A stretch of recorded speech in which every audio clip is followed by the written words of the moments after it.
How's it going, guys? Yo, so today, like you guys always know, we're dropping fire content almost every day. We try to deconstruct the top tech companies right now in the world, and we're showing you how to build them.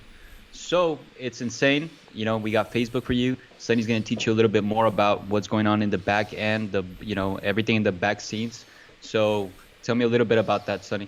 Yeah, so today, guys, we have a huge build for you guys. So we actually went ahead and built the Facebook clone.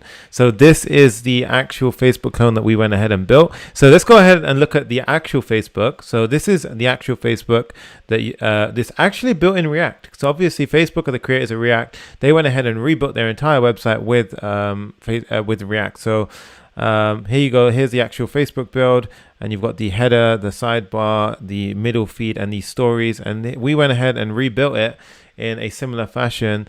And Frankie, what do you think of this build? Man, it is insane. One of the best builds we've seen to date. Sunny said he busted it out in about 3 hours and a half of intense work. So, Yeah. I mean, I told him that's probably like 6 to 7 hours of somebody else's time. But you guys know this is Papa React here, so he's bringing you great builds so that you can put them on your portfolio and actually learn everything that goes behind them as well.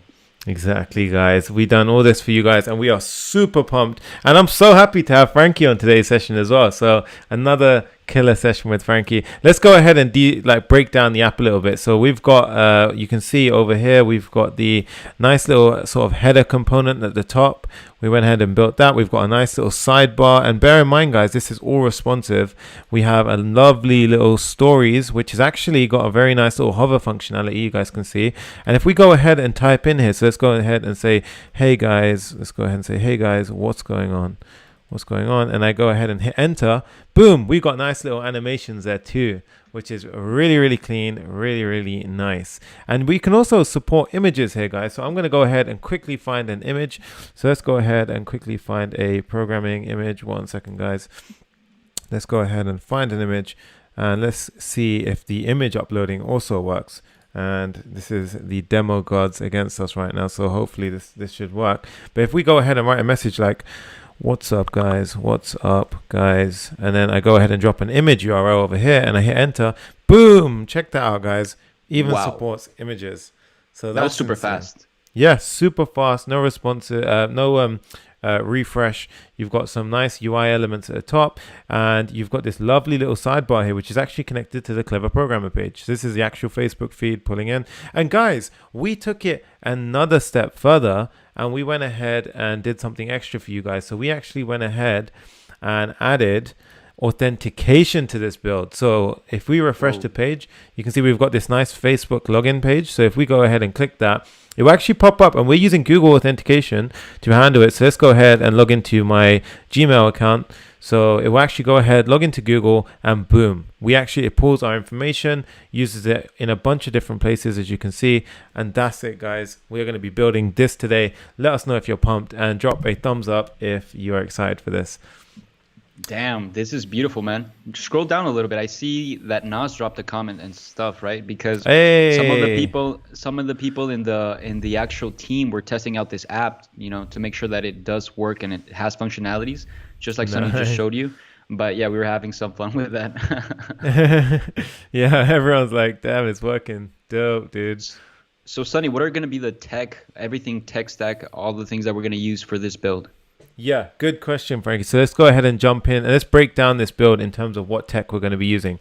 So let's go ahead and have a look. So we have React. Oh, damn. Hey, Frank already coming in Oh, swinging. Let's go, Frank. Thank you so let's much, man. $5 go. donation. Thank you, Frank brother. just dropped And also a tech programmer. Today's my nice. birthday. Wow. Oh, Happy birthday, nice. man. Happy birthday, Appreciate you dude. being here. Yeah, thank you so much. That's it, guys. We got the energy flying, and we just hit 680 concurrent viewers at the moment. So that's insane. We love and appreciate you guys, and we are super pumped to be here today. So let's carry on with this breakdown, guys. So we have this is the tech that is going to be used in today's Facebook clone build. So we have React obviously powering everything. So React, the irony here is React was built by Facebook, and we are now building a Facebook clone with React. So Pretty cool. We're going to be using React hooks, so we're going to keep everything up to date. Hey, somebody's actually jumped in here. Guys, please keep this clean. Otherwise, I'm going to have to take it off the screen. So make sure you keep this clean. But you guys, this shows you it's a real-time functionality going on. So we've got the React context API. So if anyone's wanting to learn the Redux pattern, then make sure you stick around because we will be showing you how to use the React Context API. And in particular, we're going to be capturing the user when they log in with that API. So that's going to be cool.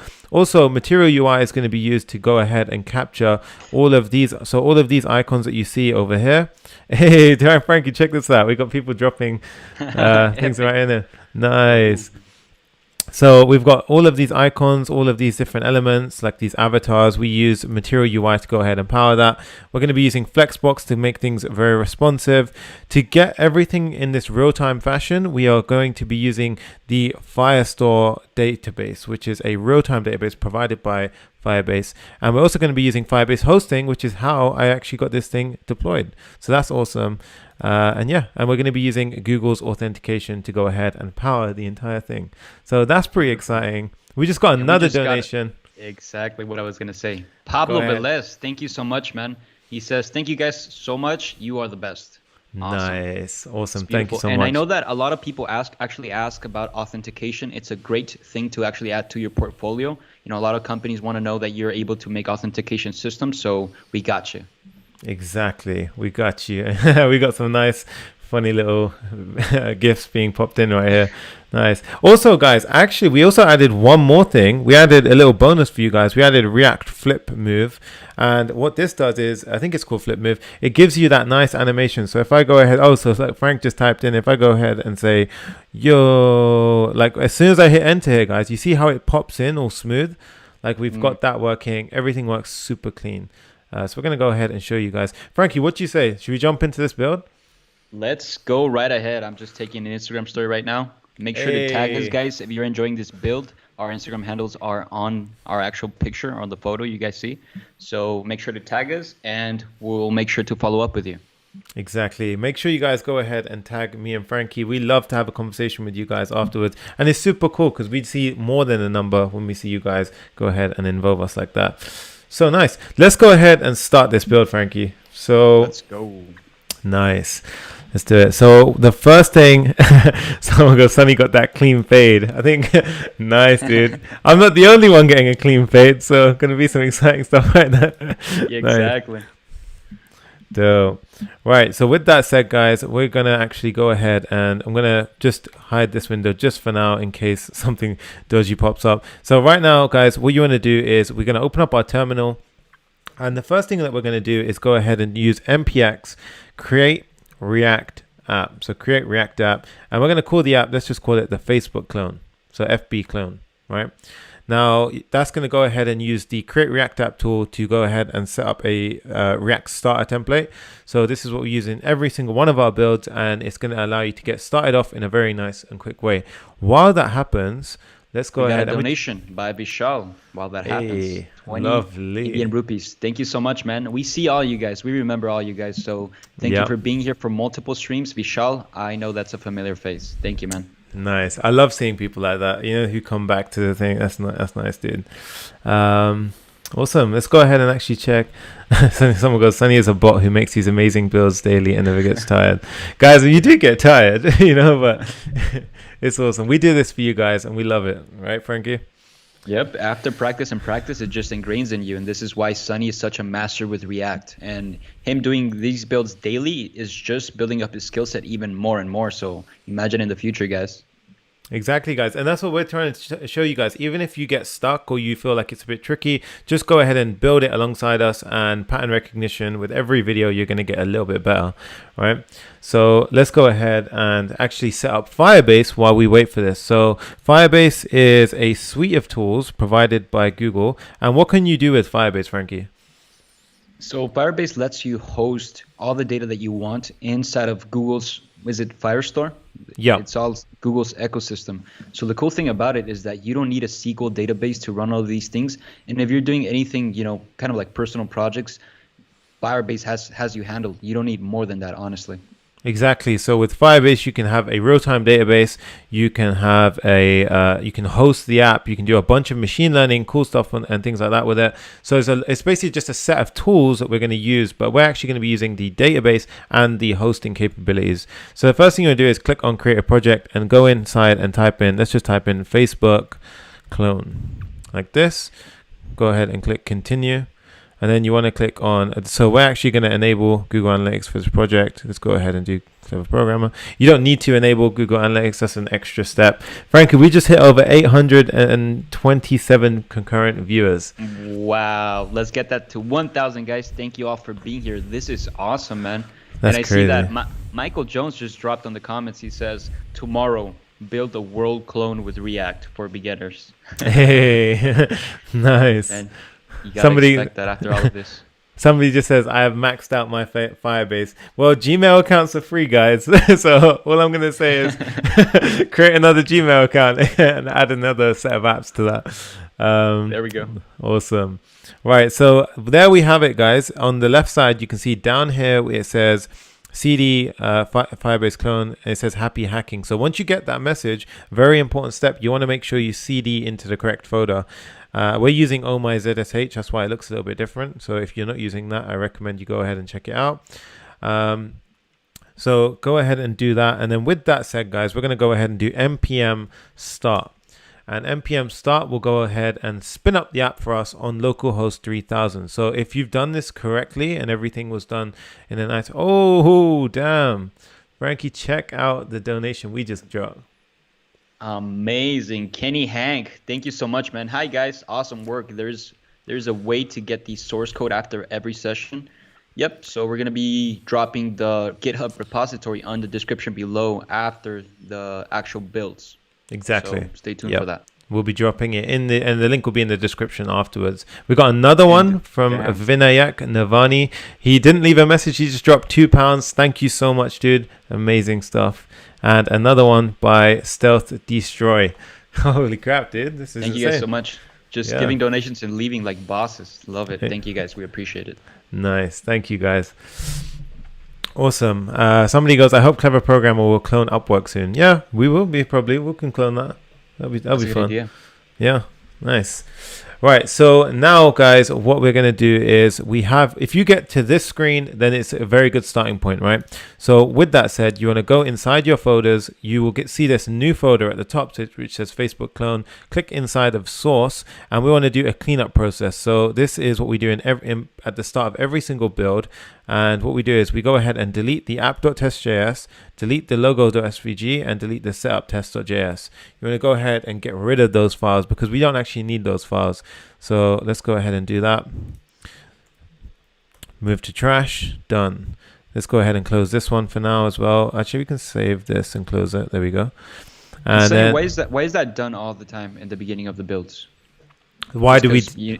Because as you guys know, I'm a super beginner in coding, so I'm gonna try to ask a few questions here from a beginner standpoint. Hopefully, Sunny can answer them and give you guys a little bit of insights with that. Yeah, good question. So the reason why we do that is because we don't actually want anything on our build initially. We want like a clean canvas. Imagine you're about to paint something. You don't want anything on your canvas, right? You want it to be completely clean. So that's why we go ahead and delete those files. And then we actually want to go here, delete this, and do like a H1, which says, let's build the Facebook clone. And let's go ahead and change this to an A because we will be using something called the BEM naming convention. So this is a CSS naming convention. If you guys don't know what this is, I recommend you learn it because we do this in every build and it helps you build your apps and scale up. So we're going to also delete the logo, save the file. And with that said, you should see the following.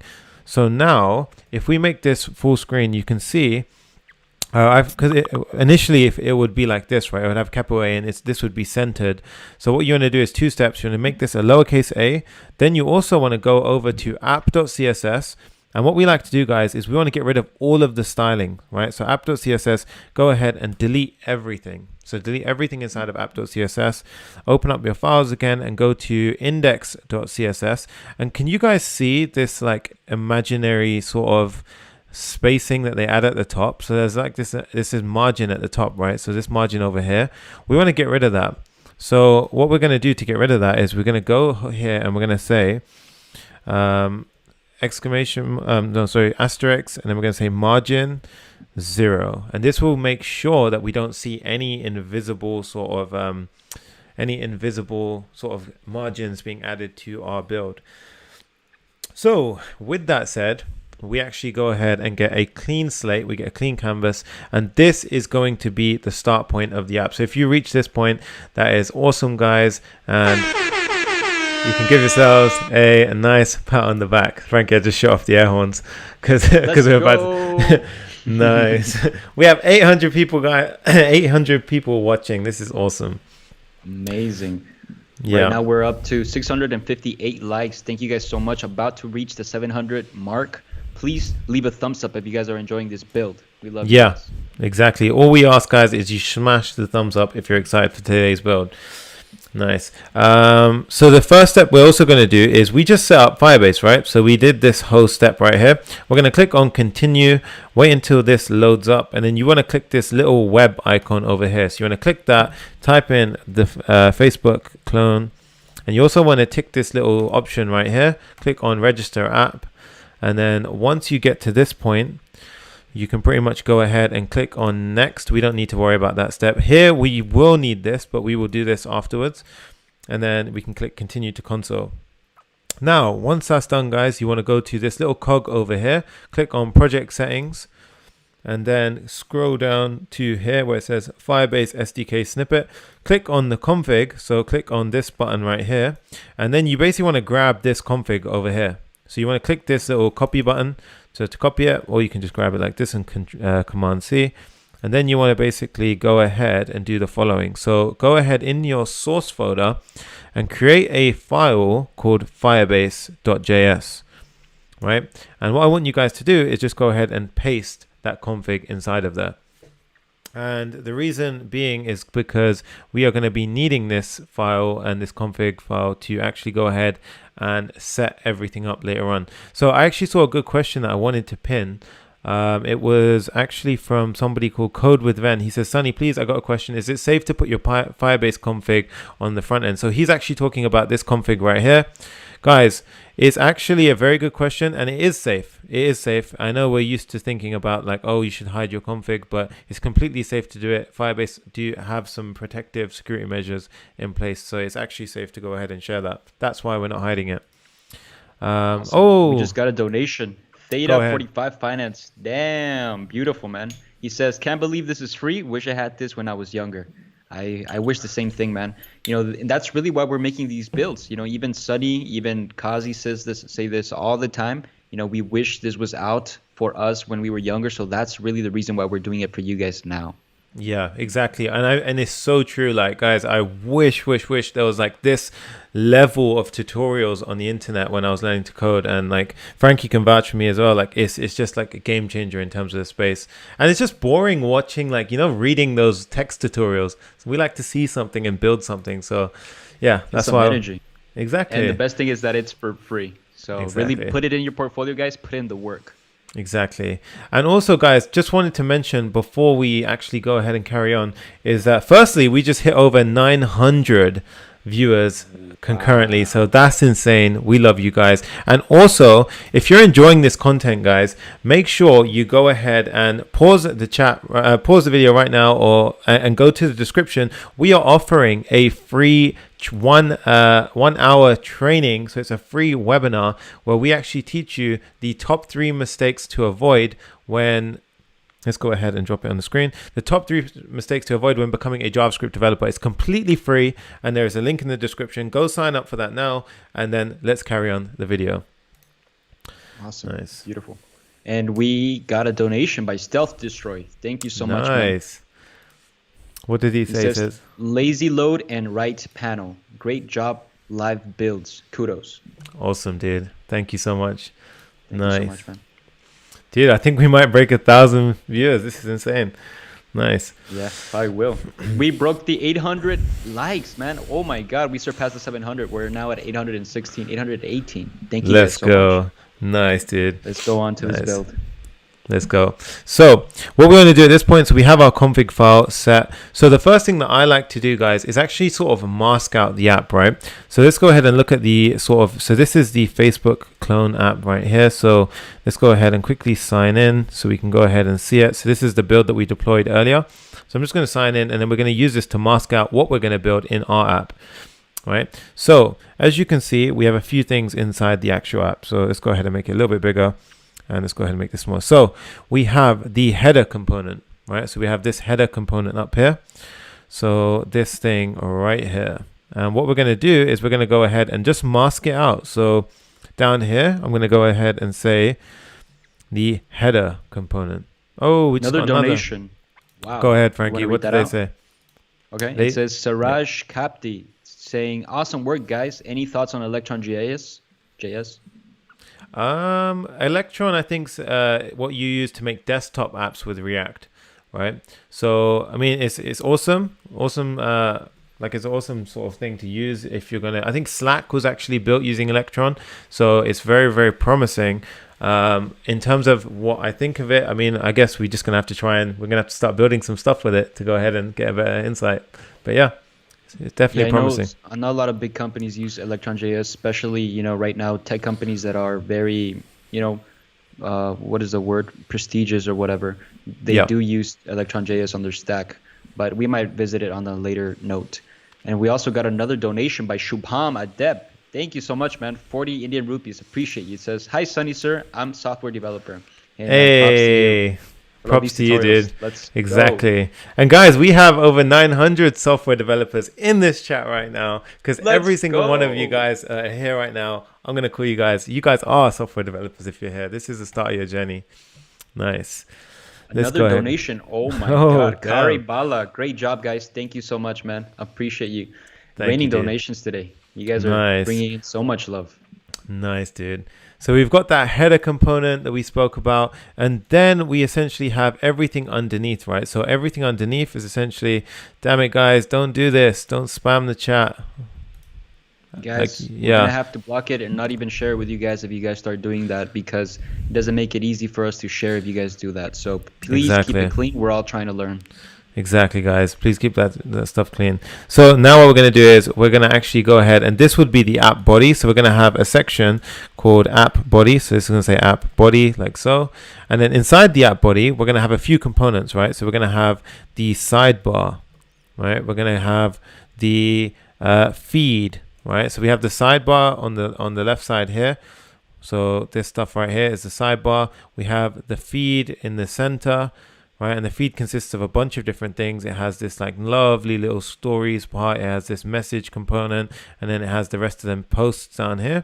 And then we have the widgets on the right. Okay, so we have this widgets section over here. So over here we pretty much have this live feed which comes from Clever Programmer Facebook itself.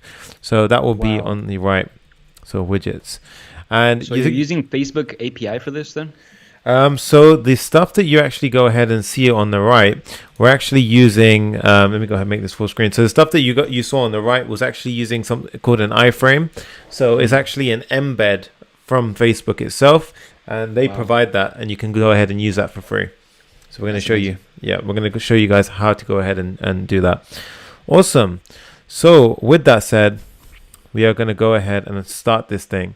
So let's go to the app, and the first thing we're going to do, guys, is build the header component, because the header component's a very visual component. It'll be very easy to see what we're doing. So this thing right over here at the top, right?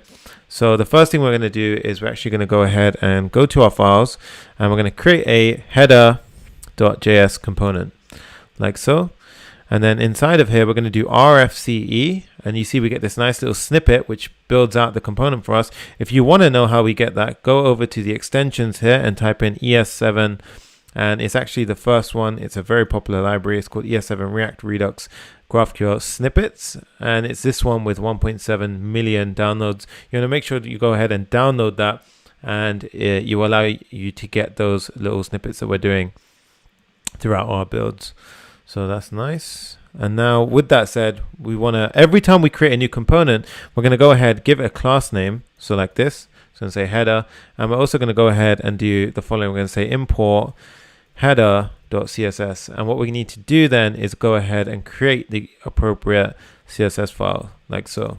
And that's going to be a step that we repeat. We rinse and repeat that step, guys.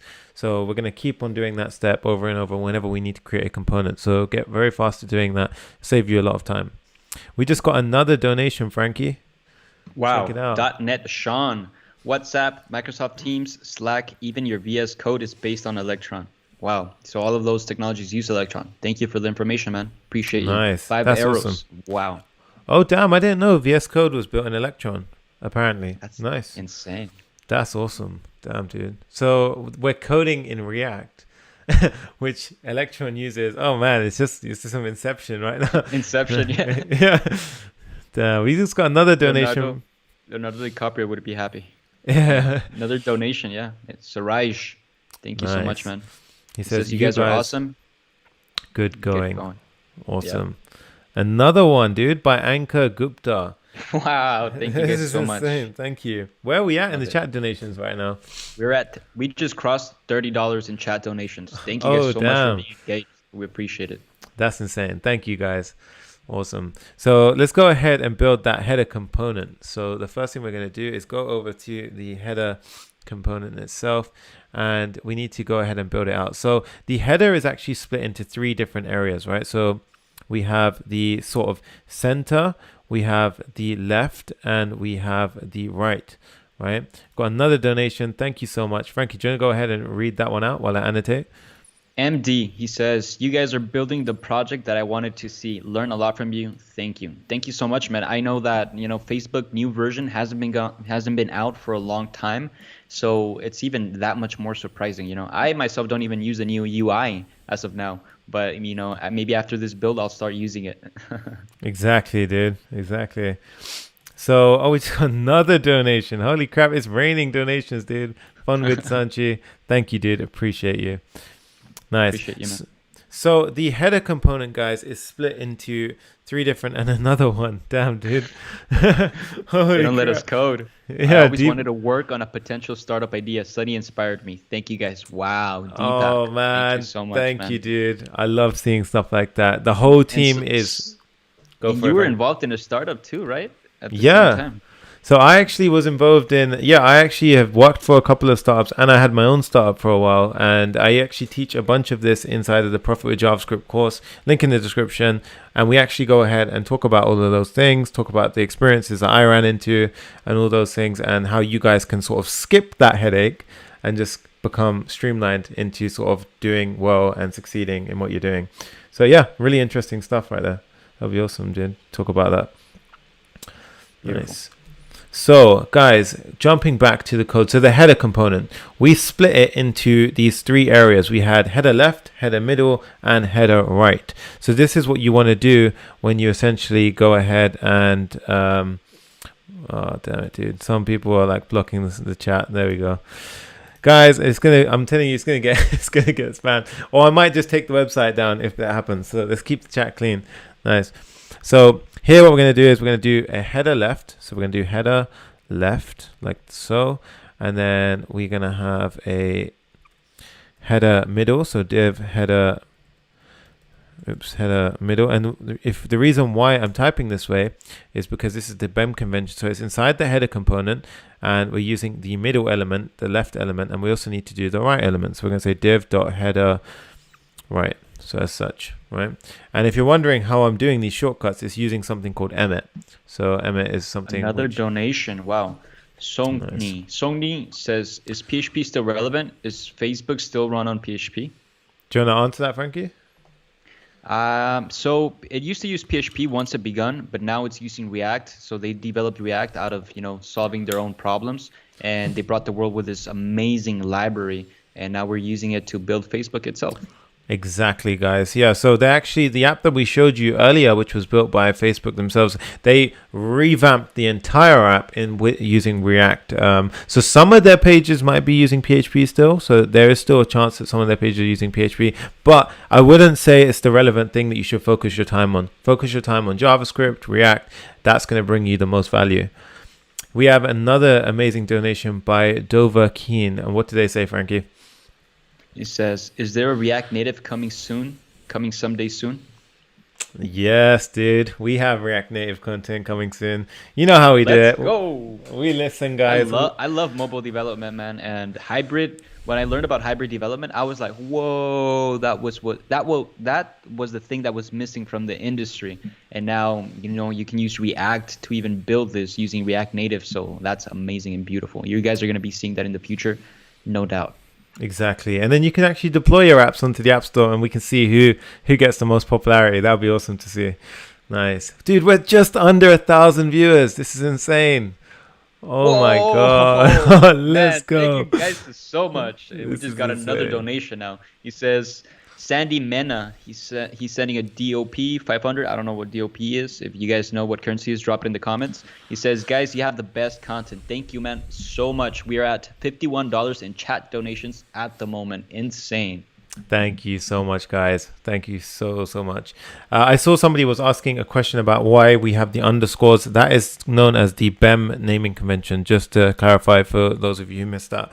So we have these three sections: header left, header middle, and header right. What we're going to do is we're going to drop an image into the top. So the image is going to be the actual Facebook logo. So this is the Facebook logo right here. So you can go ahead and just copy that. And if we go ahead and refresh our page, we should actually see, oh, we're not actually pulling in our component. So we built this header component, but we actually need to go ahead and use it. So we can get rid of this annotation. And we can just do the following. We say this. And guys, shortcut for you, if you go to the end of the header text and you actually press control spacebar, you get the auto import ability. So that doesn't always work, but if you can get that working, it's a very nice little shortcut. Frankie, we just hit over 1,000 viewers, dude. Whoa, and 1,000 likes at the same time. Go. Oh my God, let's go, That is guys. Thank insane. you guys so much. People Thank are you, also guys. dropping in. They're saying DOP is Dominican pesos. Thank you guys so Oh, much. nice. Appreciate. You guys are Oh. very on top of it. Love it. Yeah, I was in the Dominican before lockdown, so that's awesome. Thank you so much, dude. Wow. Nice. So let's go ahead, and you can see that's huge right now, right? So we actually don't want to have this massive image. So let's go ahead and make that a little smaller so it's a bit easier to work with. And the way we're going to do that is we're going to go ahead. I'm just going to make this a little bit bigger at the moment so I can see a bit more of what I'm doing. So let's go ahead and actually style this a bit. So what we're going to do is we are going to go to that image and we're going to target it, and we're going to say inside of the header left. So let's go to our header.css and we're going to say inside of header left, like so. Inside of header left, inside of the image, we're going to say give it a height of 40 pixels. So a height of 40 pixels. And as soon as we save that, you'll see that the Facebook logo then shrinks a huge amount. So that's going to allow us to actually go ahead and see it in a much more easier way. Is that some sort of standard, like 40 pixels for logos? No. I actually just went ahead and matched it to a close sort of comparison to what they have on their site. Beautiful. Yeah, so a lot of this is done using the inspect tool and checking what they're using and things like that. Nice. So that's the header left. We also have a search icon, right? So the search icon that you guys see at the top left inside of the Facebook clone, that up here on this top thing right here. So we're actually going to go ahead and build a custom search icon, search field for ourselves. And in order to do that, we're going to need the Material UI library to get all of these funky icons that you see over here and even these side ones. And the way we do that, guys, is as I go over to the website, Frankie, you want to explain quickly what Material UI actually is? Awesome. So Material UI is a library for CSS. And the cool thing about it is that it's one of the most popular CSS libraries. I think Bootstrap is one as well, right?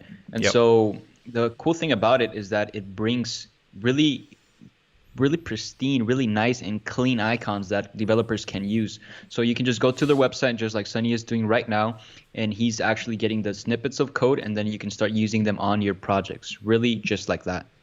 Exactly. Exactly, guys. So this is going to give you a bunch of components, a bunch of styling, layout components, as well as a really, really useful icon library, which is what we're pretty much going to be using it for today. But what you need to do is go ahead and install the core. So the first thing we want to do is go ahead, pop open our terminal. And what I like to do, guys, is actually open up a second terminal so you don't actually close your running instance of React. So we actually got that running on the first terminal. Go ahead and make sure you're inside of the directory. So do Facebook clone. Get inside there. Oh damn, dude! Check out the donation, man. Check out the Albert donation. Hey, Sonny, you have become a father figure to me, dude. I mean, I mean, I'm 20. I'm 25. I'm a young dad. Let's go. Let's go, baby. I'll let Your Meba know. lost son. Yeah, I'll let Meba know. We have children already. You guys can adopt them, yeah. Yeah, exactly. That's awesome, dude. Hernan Jimenez actually just joined us a few minutes ago as well. That's awesome, dude. If you're watching, let us know. That's insane, dude. Thank you so much, Fernand. Nice. So what we're going to do now is we're going to go over to this and we're going to say npm I and we're going to do npm install. Oh, sorry. I've already done that. So let's go ahead and cancel that command. Let's do npm install material I UI core. And then what I want you guys to do is go to the search bar, type in icons, go down here. And what you'll see is you'll get this other command, right? So you're going to wait until the first one's finished. And once that's done, we're going to go ahead and do npm install material UI icons. So let's go ahead and wait for that till that's done. And what I want to tell you guys is, so we need to run this command once this is finished installing. So we just added the core there, and we're going to do this material UI icons. And while that's installing, guys, make sure you click this. You can where it says you can search the full list of these icons. So click that, and let's go ahead and check it. So now you get this very, very nice like sort of search. So this icon search tool, right? And here, if we go ahead and type in search, for example, you get a nice little search icon.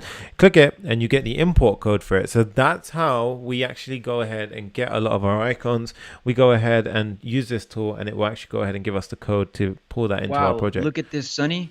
You say Aditya Verma says, "Man, you changed my life. I got a job after you're completing your projects. Also, I'm teaching React.js for free and already got 2 students. Anyone can email me at adityaverma821845@gmail.com."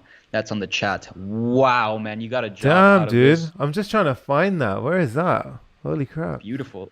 It's a little bit up. It's just one of the comments, but amazing, Aditya. Man, we're so proud of you guys. This is the power of these builds. This is the power of taking action, building them, and putting them on your portfolio. Not only that, but also applying to jobs using them.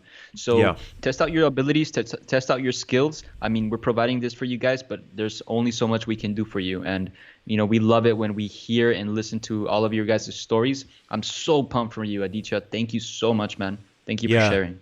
That's insane. We love you guys and massively appreciate you sharing that. Thank you so much, dude.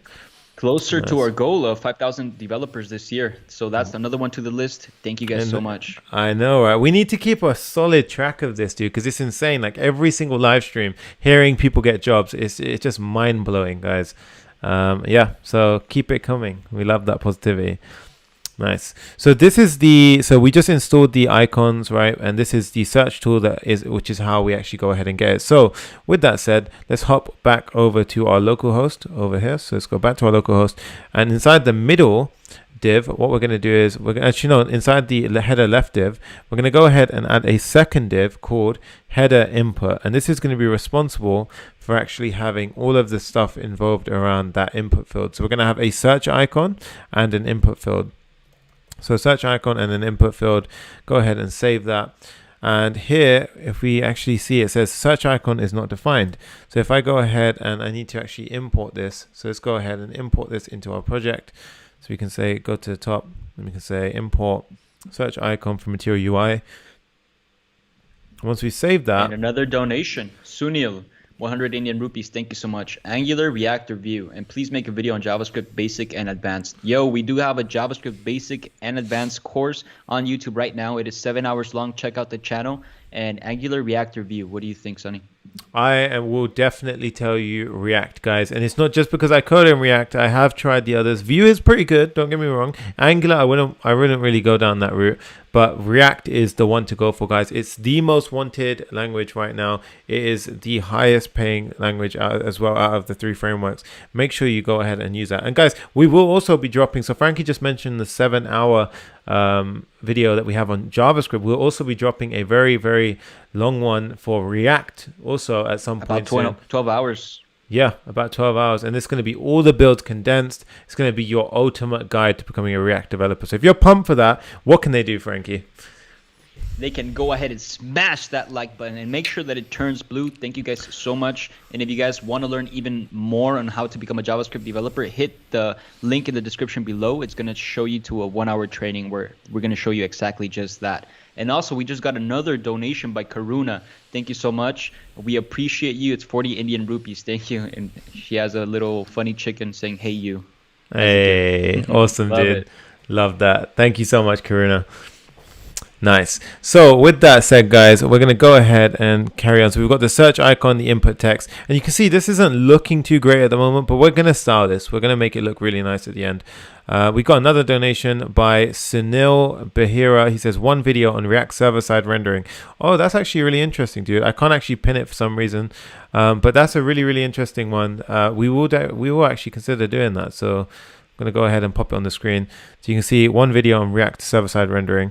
So Next.js or something like that, we can actually probably go ahead and do something like that. That would be awesome. Yeah. So we're going to go ahead and inside the center now, so the center is where we have all of these icons, right? So we have all these icons right here.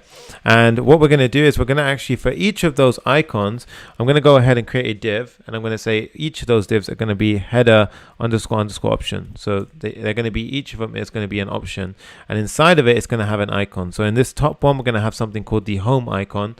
So let's go ahead and import that. So the way we write that is as such. We say home icon, font size is large, and I'm just going to go ahead and pull in a bunch of these icons right now for you guys. So there we go. I just pulled in a few icons so we can use them later on. But you can see now we just actually went ahead and pulled in this little lovely icon right here. So Sagar Dambao, thank you so much. Just dropped another donation. Appreciate that, dude. Thank you so much, man. rupees. We appreciate that. You guys are going crazy with the donations. Thank you guys so much, man. It's insane. Yeah, this is awesome. This is really awesome. Nice. So we added the search loop thing on the what is it called, the magnifying glass, and then the actual home icon as well, right? Exactly that. So we added that, and then we added the magnifying glass, and then we added the home icon, right? So you can see we're going to follow this convention. So I'm going to go ahead and copy this, and you see now we've got another div with a class name of header option. Let's go ahead and drop that down. And here where we've got the home icon, I'm going to change this one to a flag icon, and the flag icon will simply represent this flag right here. Okay, so this flag that you see right here, that will be this one over here. So I'm going to go up to the top, and I'm going to go ahead and import that. And we actually did import that earlier with this line of code right here. So going back down, save the file, and you should be able to now see a flag pop in. So I've actually got a snippet of code which will save us a little bit of time, and I've done this for the remainder of these icons. So there's 3 more icons that we do this for, and they are as such. So the supervised user circle icon. Honestly, these names, I actually don't know these names, why they call them this, but this is the names that you're going to have to import, and the import code is here for them. So this will go ahead and pull in the required dependencies that you guys will need. Now, with that said, we are going to go ahead and finish and chuck the remainder of the stuff inside of header right. So we're basically positioning ourselves at this point. So we're putting all the stuff on the page, and then we're giving everything appropriate class names, and then we're going to go ahead and add some nice little CSS to this. So on the app, we can see we've got this top section where it has here. On the here we have the let's go ahead and make it a little bigger. So we have the info. So this, I'm going to actually sort of containerize this a little bit, and I'm going to have it so that this is actually a container of its own. And this one we're going to call the header info, and then we're just going to list out the rest of these icons. So each one of these ones is an icon. So you've got 1, 2, 3, 4 different icons over here. So what we're going to do is we're going to go over here back to our app, and we're going to go ahead and create a div which says header info. So div header info as such, And inside this one, we're going to have two things. We're going to have an avatar component. So the avatar component is one of my favorite components. It saves you a bunch of headache from whenever you need an avatar inside of your app. So that little circle profile picture that you always need inside of apps. To get it, you just need to do this import. And then you can actually go ahead and just use it as such. And it just takes a source. But right now we don't have a source. So I'm just going to, it has this nice little placeholder in the meantime. And then what we're going to do is we're going to have a H4, right? So underneath it, we're going to have a H4. And this one is just going to say, for example, let's just say right now it says Sunny Sanga, like this, right? Or for now, let's just chuck in the Insta handle. So there we go. So this is Sanga. Nice. So it doesn't go too long. There we go. And now we have that in place, and we're going to add those icons, right? So we have icons like the add icon, we have the add icon, the forum icon, so all those icons that I showed you guys previously. Basically, notice how when I click them, they're actually clickable buttons, and the way we do that is we actually use a component called icon button, and the icon button component is actually an awesome component. We just got another donation. Thank you so much, Amit Kumar. Let's appreciate that, dude. Thank you so much, man. We really love you guys. That's insane, dude. Thank you. So we've got another donation there, and then we're going to basically go ahead and pop in the following. So the way we do it is we pull in the icon button component, and then we just wrap that around the add icon component. So we're going to go ahead and add import these two extra imports at the top. So we need the avatar and the icon button. So we need the following. So let's go ahead and pull this in. So at the top of the file, we're going to go ahead and drop this import right here. So there we go. There we go. It actually imports the rest of the dependencies that we need. So awesome. So for you to use all of those icons, you first have to import them. Make sure you remember about that, guys. If something is not functioning, it's probably that, if it's your icons related to that. Exactly, and you'll get an error on the screen if that happens, so make sure you keep an eye out for that. So now I'm going to go ahead and pop a snippet in right here. So these are the rest of the icons, and you can see when we do that, now you can see they're clickable elements. So you see we've got clickable little beautiful icons right here, but this entire thing does not look like a header right now. Okay, so we're going to make it look like a header, and the first thing we're going to do is make sure you've given the appropriate class names. So we've got header, header left, header input, header middle. You see all of these class names are actually very important for the next step. We're going to go ahead and get rid of the H1, which says let's build a Facebook clone, because we don't want that. Let's click save, and let's go ahead and style this. So inside of the header, what I'm going to go ahead and do now is target the header. And this bit I love, right? Because as we do this next step, you can actually dynamically see everything pop out on the screen, right? Which is a really, really nice thing. So a lot of people are saying, will the video be recorded and uploaded? Yes, all our videos are uploaded straight away afterwards, and you guys can watch them back at your own pace. So if you have to go or you have to watch anything, make sure you smash the thumbs up button and come back at a different time. So what we're going to do now is we're going to add a display. Let's add a display flex first. So let's go ahead and do this display flex. And this will go ahead and make everything go into a row. So now we've got the header left, the header center, and the header right in a row now. That's why it's dropped like that. And then what we need to do is add a bit of padding. So I'm going to say 15 pixels. And what this does, guys, is it adds 15 on the top and bottom. And it adds 20 on the left and right. Oh, we just got a nice... Another donation. Wow. Daniel Bastos, a hug from Brazil. Thank you guys so much. I know a lot of you guys are from Brazil. A lot of them are from Spanish-speaking countries. So, hola, ¿cómo están todos? Mucho gusto. Gracias por estar aquí. And thank you guys. Appreciate it. Damn, dude. That's insane. A little bit of Spanish for y'all. Kazi just dropped a message. He goes, you guys live right now?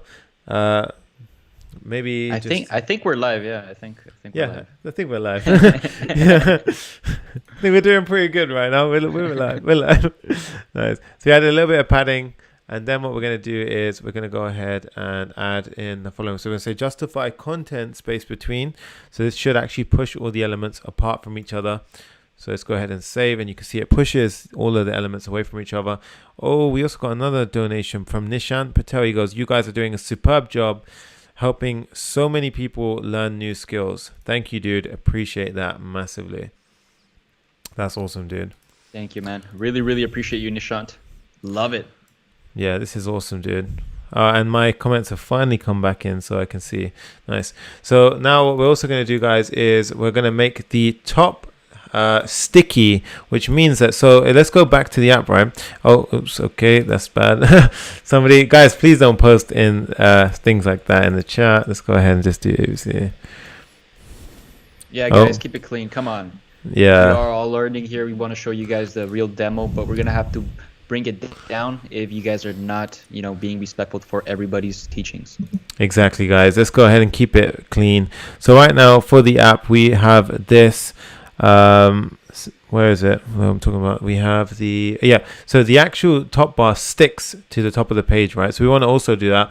So we're going to do position sticky and set a background color of white and a Z index of 100, so it never gets overwritten by any other component. So let's go ahead and do this. Nice.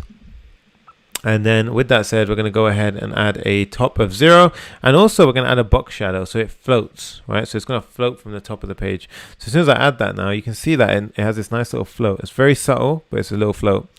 And what we're going to do now is for the left side, we're going to basically go ahead and add the following. We're going to say display flex on the header left, which means that the logo should go in line with the search input field. So let's go ahead and do that. Nice.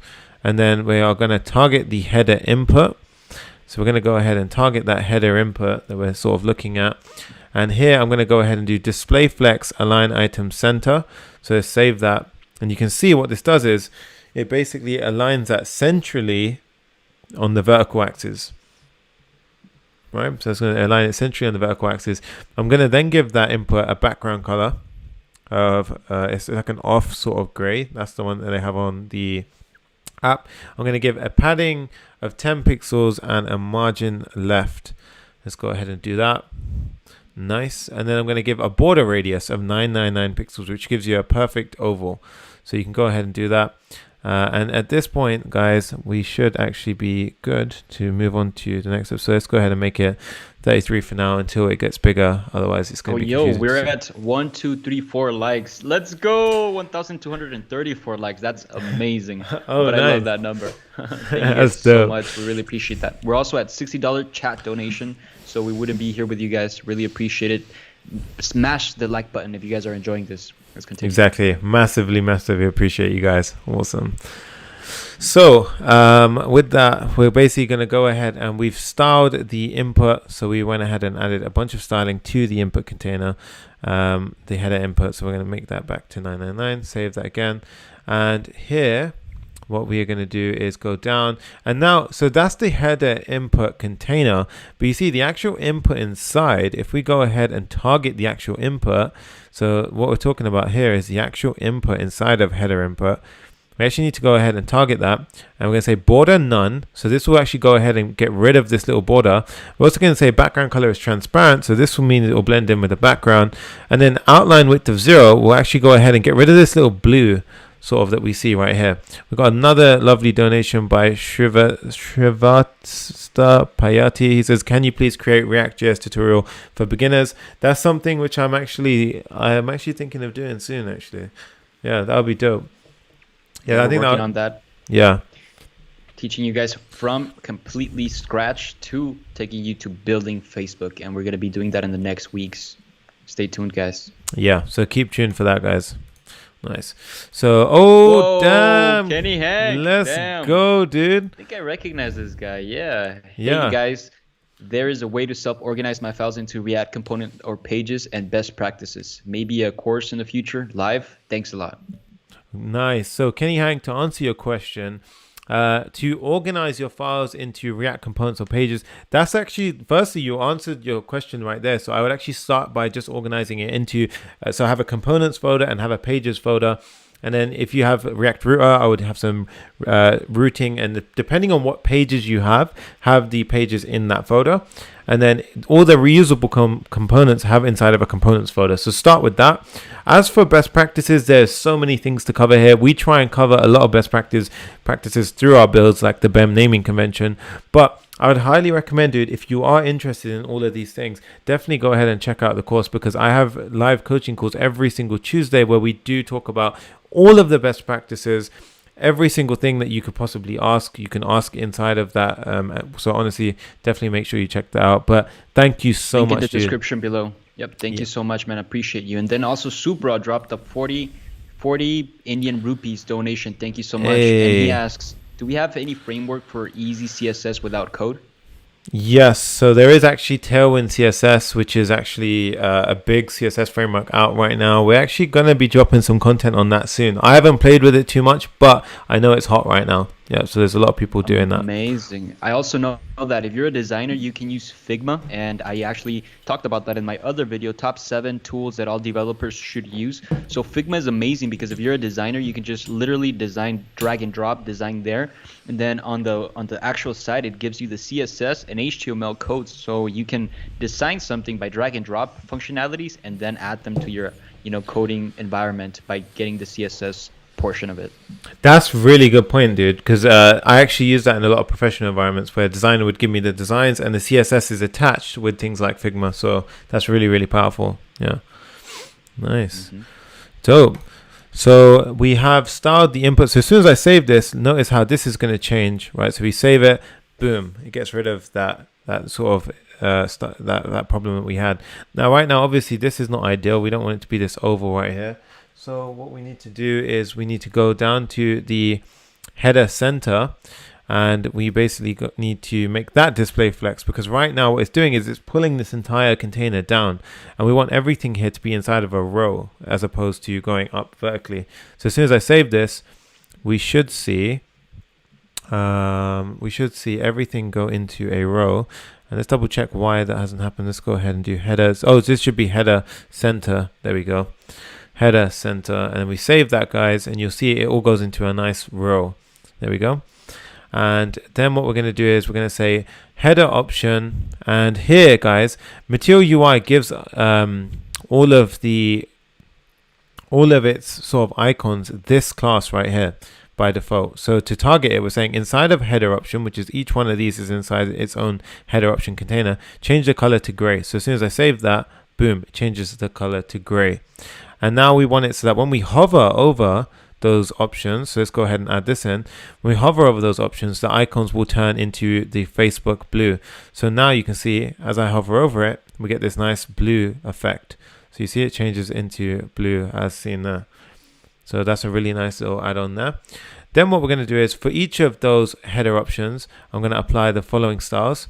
So I'm going to say display flex, align items centrally, padding of 0 pixels on the top and bottom, 30 on the left and right, and change the cursor to a pointer. So right now it's you can see it's the normal mouse, but we want it to become that little finger. So if we save it, it actually makes it into this very nice layout. So we can see this right here, and you can see at this point this changes to a sort of very nice layout at the top, right? Now we also want to have some hover functionality for that middle. So when we hover over it, I want it to become very nice in terms of, I want it to sort of show a kind of a background color difference, a border radius around that, align it centrally, padding, and border bottom. So let's go ahead and do that. And you can see now we get this lovely little effect, right? Beautiful. So now I'm starting to see like the one that you were building back then. Beautiful. Exactly. The original build. So it starts to come together quite nice. So let's make this a little bit bigger. There we go. And the next step, guys, is we're going to go ahead and target the header info. So the header info is the text portion over here. So header info, when I say that, I'm referring to literally just this portion. So these two things are inside of header info. So let's go ahead and do the following. So we're going to say inside of header info, display flex, align item center, which means that this will drop next to this as soon as I hit save. And boom, that's exactly what happened. Then we have a H4 tag, so this one right here. I'm going to space it a little bit by saying margin left. So let's go ahead and do that. We say margin left, so it's not right next to it. And then header right, to get everything in the correct line, we do display flex. And boom, look at that. It just tied everything up together neatly. And now we have hover functionality. We have this search field over here, and we also have this lovely sort of clickable elements over here, which is awesome, right? So that looks very, very clean. And what I would say, guys, is As for the half screen size, we're not going to be covering it in this build, but you could use media queries at this point to then further enhance this and show as it gets extremely smaller. Damn, dude. Did you? Wow, Chris Connor, amazing. Thank you, man. Thank you so much. He's saying, any recommendations for showing off iOS/Android apps on web portfolio? Yes, dude. I actually have a really nice one. So what I would say is go ahead, create yourself a portfolio. You can build that in React and launch it on something like Firebase. Go ahead and use your React skills to go ahead and learn React Native. And what I would say is build some apps with React Native, and you can actually go ahead and put those. You could either launch them in the App Store, or you can possibly maybe. I think there is a way. I'm not entirely. I can't remember off the top of my head, but there's a way of actually showing like a demo. Or, dude, I would actually have a GIF maybe of like showing your app on your web portfolio, and you can actually have the source code to that app if you don't mind sharing it. And yeah, that's a really good way of doing it, and that will actually give proof that you can actually use React Native as well as React. So you're not only a web developer, but you're also now a mobile native app developer. Yeah. Yep. Guys, don't forget, always put your demo on your portfolio. Don't only put the picture of your build, because once you start seeing the demo, how it functions and everything, it's just another level to your portfolio. Because I've seen so many portfolios with just the images. It takes away so much from the actual build that you made. So you put in a lot of energy to that. Make sure that you show it on a demo. Exactly. And I mean, like, whenever I see somebody's portfolio and it's just text and it's just images, like, you want to make sure you have like a very juicy image, and if you can, maybe have an animated GIF which shows quickly running through the app. That's a lot nicer than sort of just doing it as opposed to just seeing some text. So awesome. Thank you so much, Chris Connor. Really, really appreciate that donation. Nice. So with that said, now what we're going to do is we are going to go over, and that's actually for this portion. So what we saw is the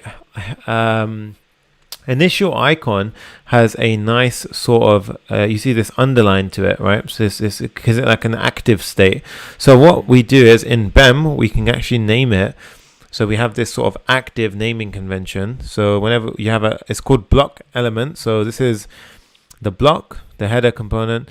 The element is option, and then you can have something called a modifier. So in this case, we're going to add a class name to the first one, and we're going to call it header option -- active. So this is basically saying this is the active button. And what we can then do is go to our CSS, and we can target it, and we can do the following. We can say for the active container, target the Material UI icon, change the color of that icon to blue. And that becomes active then. We're also going to say target the actual container itself, so the active container, and give it a border bottom of 4 pixels solid, and it's going to be the Facebook blue. And boom, there you go. You get that lovely little icon right there. Beautiful. Gives it a completely different experience. Yeah, so that's awesome, dude. Like that's looking really, really clean. We also need to go ahead and add something, so like a nice little placeholder at the top, which says search Facebook, right? So I'm going to go ahead and add that in now. So that one's going to say, let's go ahead and do the following. So we're going to say search, where is it gone? Here, placeholder. And this one, we just give it a string, which we say search Facebook. Awesome. Save that. And there we go.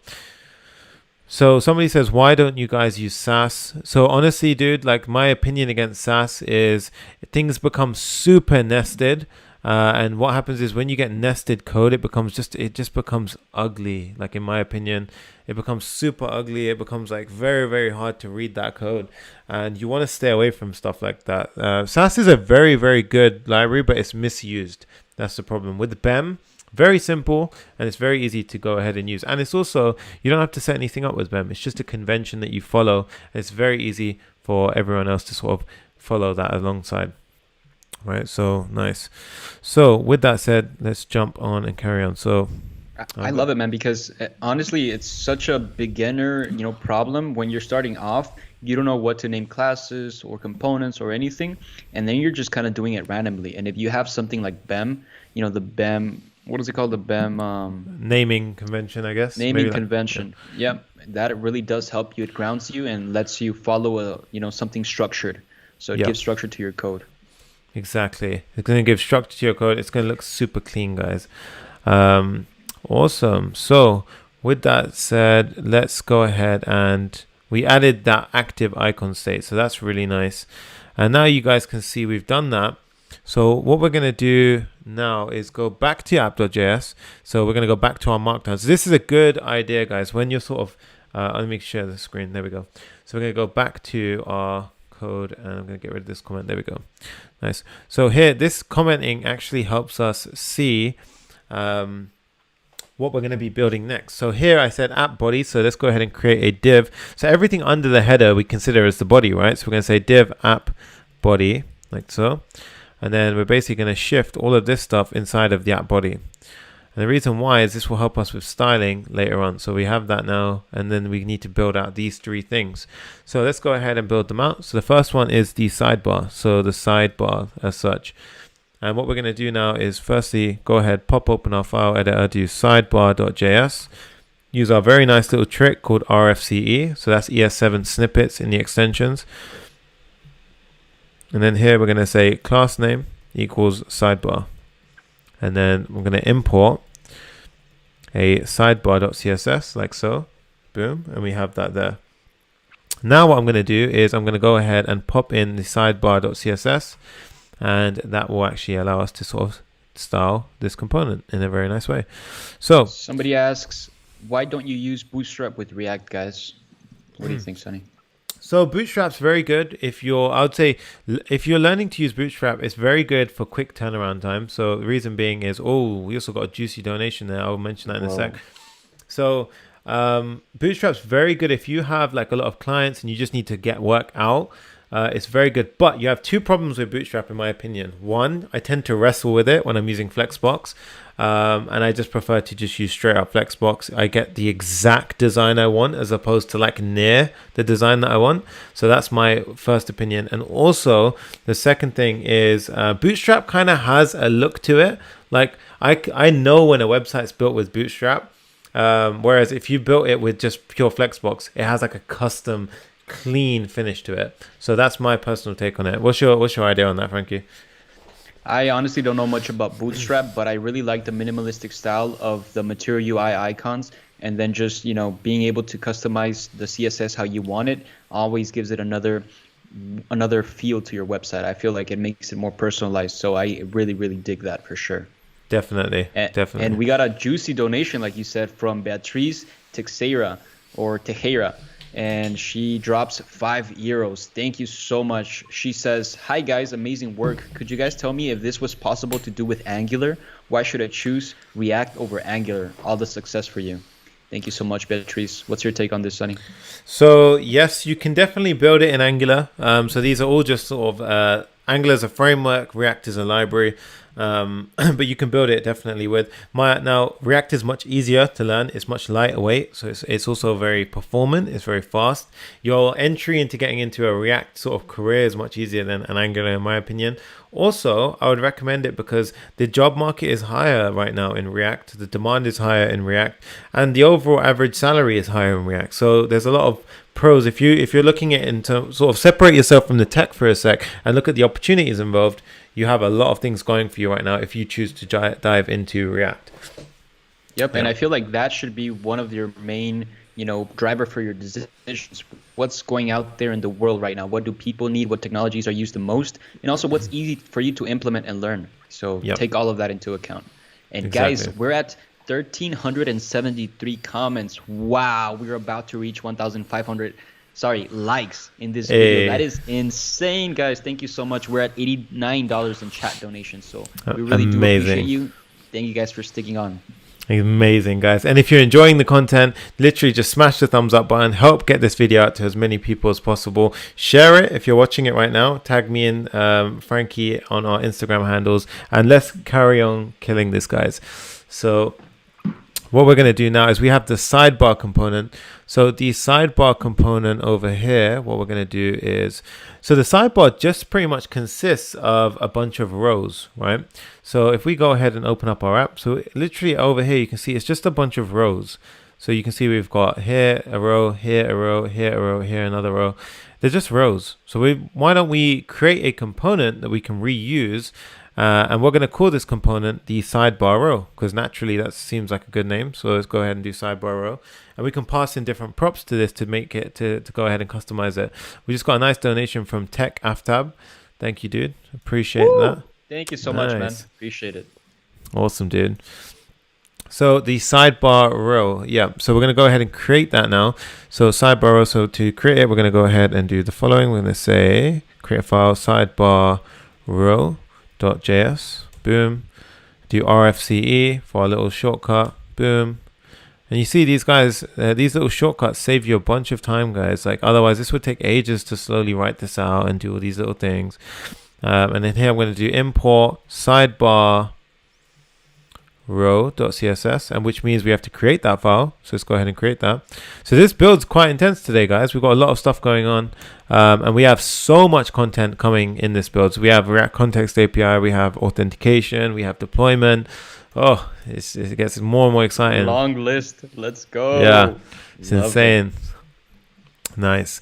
So we have the sidebar row here. So let's go ahead and pull that in to our sidebar, right? So let's go here, do the following, auto import it from sidebar row, save the file, and we should see now if we go ahead into our sidebar and say I am a row. So let's just make a p tag and let's just say row. And what we can do now is if we repeat this a few times, we should be able to see it should say row, row, row, row, row. And I think what's happening is it's actually maybe not showing it. So we can see sidebar row, sidebar. Let's go ahead. So I think right now it's because this is because we actually, oh, okay, yep, we don't actually show the sidebar. So we need to go ahead and auto import the sidebar, save it, and now it should show the sidebar. There we go. We got the rows coming in. Beautiful. Yeah. Coming in clutch. Exactly, guys. Coming in clutch. That import, guys, you know, like no matter how experienced you are with code, sometimes you're just going to forget to import a few things, you know, so always make sure to check that. Always, always, always. So we're finished with the header. Now we're working on the side row. And we also got another donation. Wow. Manav Aurora. Thank you so much. 40 Indian rupees. Appreciate you so much. She says, or he says, do I need to make HTML, CSS skills super for React?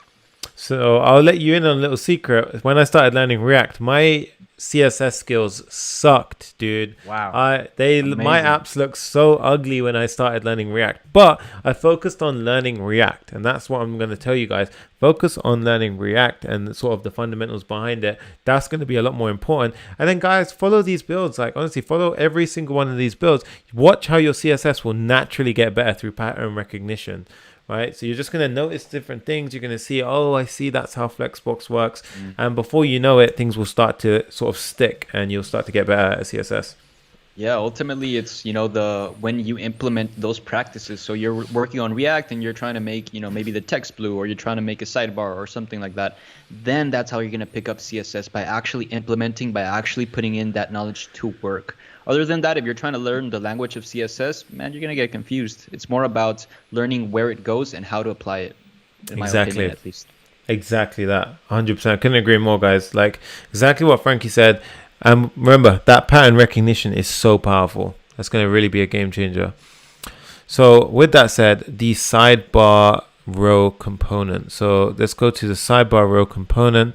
So inside of sidebar, inside of the sidebar row.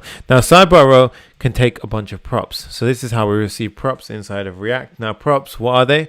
We can pretty much pass in different attributes. So here if I passed in a title which said something like, so let's just say this one could be, for example, pages. So at the top over here we have something like this where it says pages. Oh, we just got another donation. Thank you very much, Dash. Wow, that's a South African Rand by Dash. Oh, nice. Say, Sonny? He says, it's because of guys like you, we developers grow. Big thanks. Oh, I love that. That's amazing. Love it. That makes our hearts so warm. Thank you, man, so much. We're trying to build 5,000 developers, trying to get them to get a job this year. So you guys putting all of these projects in your portfolio, applying to jobs, are really helping us on that goal. And we're here for you guys. Thank you. Yeah, really, really appreciate that, dude. And we love it. Like those comments just keep us going. You know, they keep the energy up. They keep pushing us. Love that. So here we have a title prop. So here we would have pages, friends, messenger. So here, let's go ahead and implement that. So let's just say something like pages.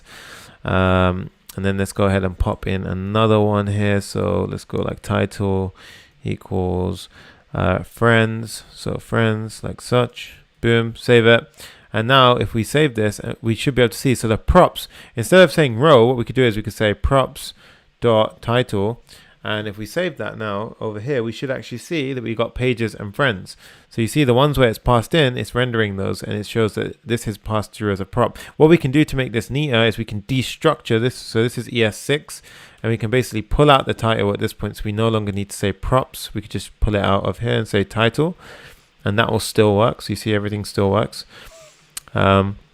And yeah, so what we're going to do is we're also going to upgrade this component so it accepts a few more things, and we're going to change it to include the following. So we're going to have a source, an icon, and a title, and I'll explain what these do. So source, icon, and title. So here you can see that we use for the top component over here, we have so for this one we have essentially, so this component here we have an avatar. So for the source, it's going to be the user's image, right? So we can either pass that in, or we can pass in an icon. So if you pass in an icon, it'll come through like this. So we're going to make our component extremely reusable. We also got another donation from Manav Aurora. Dude, amazing. Like this guy, like I've seen him. I know, it's like the third time he dropped something on this on this specific live stream. That's insane. Thank you so much, Manav. We're also at $96 in donations, guys. Let's go, guys. That $100 mark. That's gonna be our 11th time or 12th time actually breaking the $100 mark if you guys help us out with that. Wow, we just got another donation, another one. Hey, like DJ Khaled would say. He says, Gurov says, how to shift from Angular to React. Love you guys.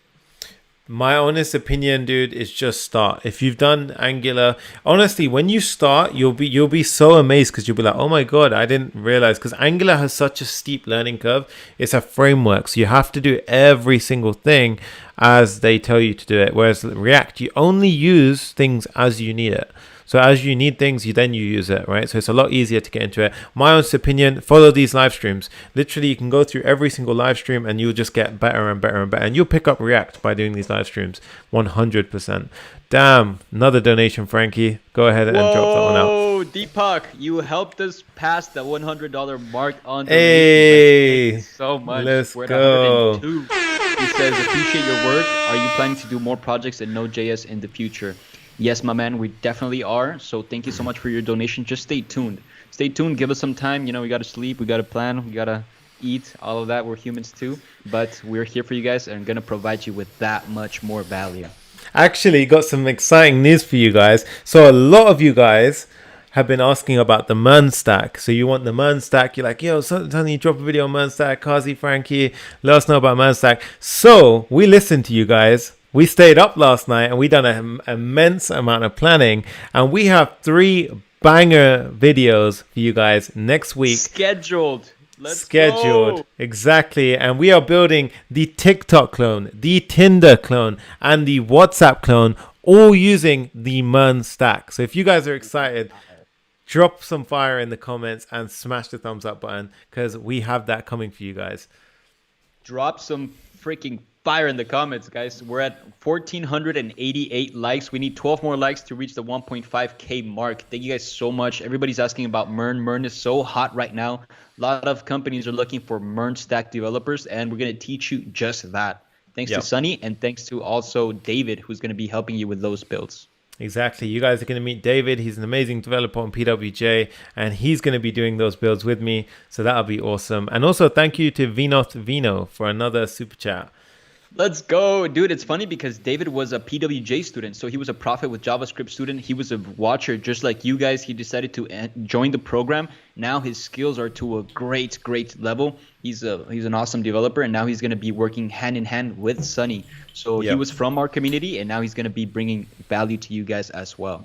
Exactly. And guys, I have had the privilege to see like a lot of these guys go from absolute like in their beginner stages just to like Frankie. So how quickly have these guys turned into the developers? Like they're doing Bro, stuff. It's in a insane. few months, probably like 2 months, Yeah. something like it's and insane. and now they're building crazy apps, they're doing all this stuff, like literally we jump on things, it's insane, like, and you guys can be a part of that community as well. So that's Profit with JavaScript, link is in the description. And if you're on the fence with that, free training, guys, there's a free training in the description, so just sign up to that while you wait. Look at all that fire in the chats. That's amazing. And yeah, for any of you that don't know, Shubham dropped it in the comments. Mern is Mongo, Express, React, and Node, all put together into one tech stack. So we're going to be teaching all of that to you.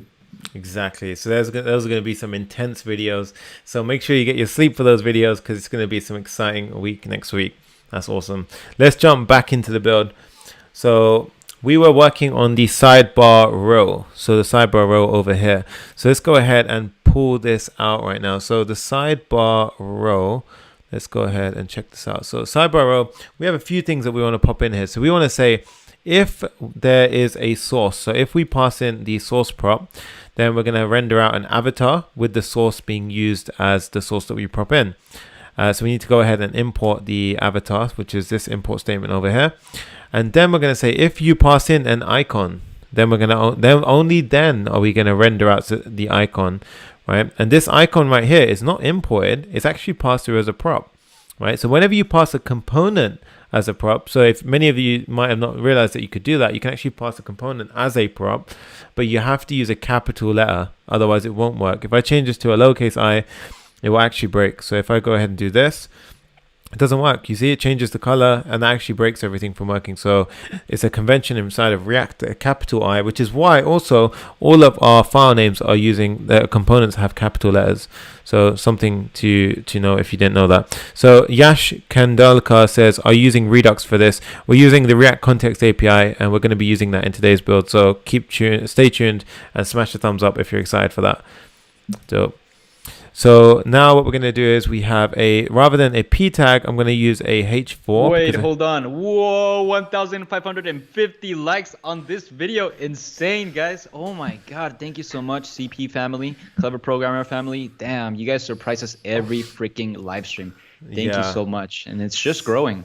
Seriously, dude. Like, it's actually insane. Damn. Nice. So let's go ahead, and we've got these three things in here right now. So these three different things. So what we're going to do is I'm going to actually go ahead and pass in a bunch of props. So we actually have some data available for us. So let's go ahead and do that. So let's go to our sidebar over here, and let's go ahead and pass in some dummy props. So here we have a bunch of icons being passed in. So we need to import those. So let's go ahead and do that. Let's import those at the top. And then you can see here, so this one right here, we actually don't have a source. So we don't have this yet. And we don't have the user's display name yet. So at this point, I'm just going to say the user is Sunny Sanga. And the source, let's go ahead. And I've actually got a image on Google. So let's go ahead and do Sunny Sanga. I'm going to grab this image quickly so we can just see. Boom. We can copy the image address. And then I'll come back to the app. There we go, and here we can do this. So that's just an image right there. And what this will do, guys, is it says expand more outline is not defined. So we need to go ahead and import that as well. Boom, like so. And what this will do now is it should pop out those sidebar components onto the page. So if we save this, we refresh, we should see those components pop in. There's a little bit of a delay there, but it should pop in any second. So once that's done, what we're going to do is we're going to actually go to our sidebar row, and we're going to start styling this thing. So let's go to our sidebar row.css, and let's go ahead and see. First, you'll see why that's not actually working. Maybe it's compiling. There we go. It's compiling. So sometimes it gets held up. It's completely fine. If it does that, just carry on developing, and you can come back to it when it works. So we can go to our sidebar row.css. And here, what I'm going to do is I'm going to say display flex. So what you can do when this happens, guys, you can press Control C, npm start. So that will cancel it, and it will rerun it again. Right?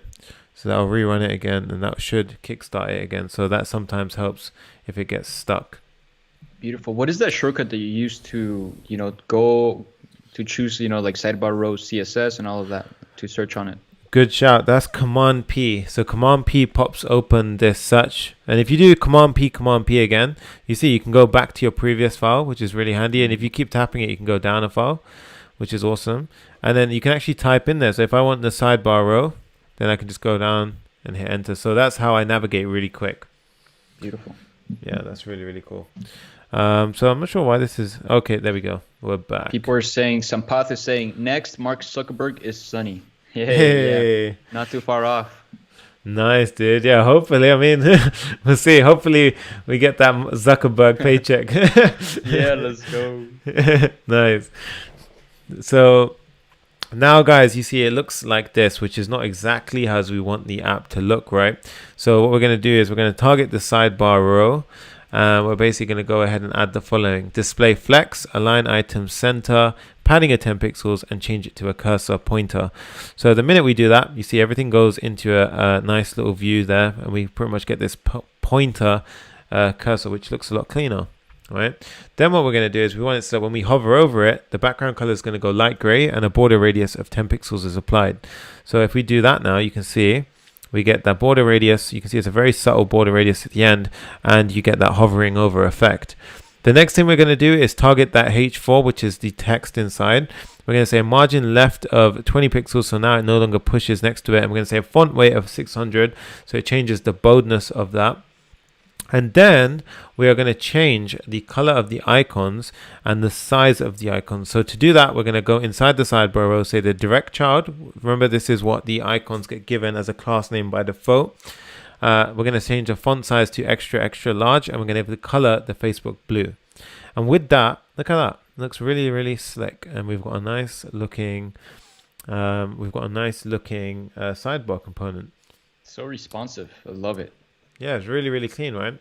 I just want to address this one as well. So Nitin, thank you so much. He says Sunny is React Pro. He makes things look so easy. Honestly, dude, I really appreciate that. But trust me, there was a point in time where like I was also I was also a beginner, and I was learning, and I was very, very sort of stuck and things like that. And also somebody else just said no bugs in your builds. As a developer, it feels so good. Oh, awesome. So I think he means when he's following along. But guys, I'll tell you, when I'm actually prepping the build, I do run into a gazillion bugs. So like if you run into bugs as well, it's completely normal. Obviously we do prepare in advance so the live streams can be super seamless, but it's a normal thing to get stuck, right? It's a normal thing to get stuck. Just don't quit.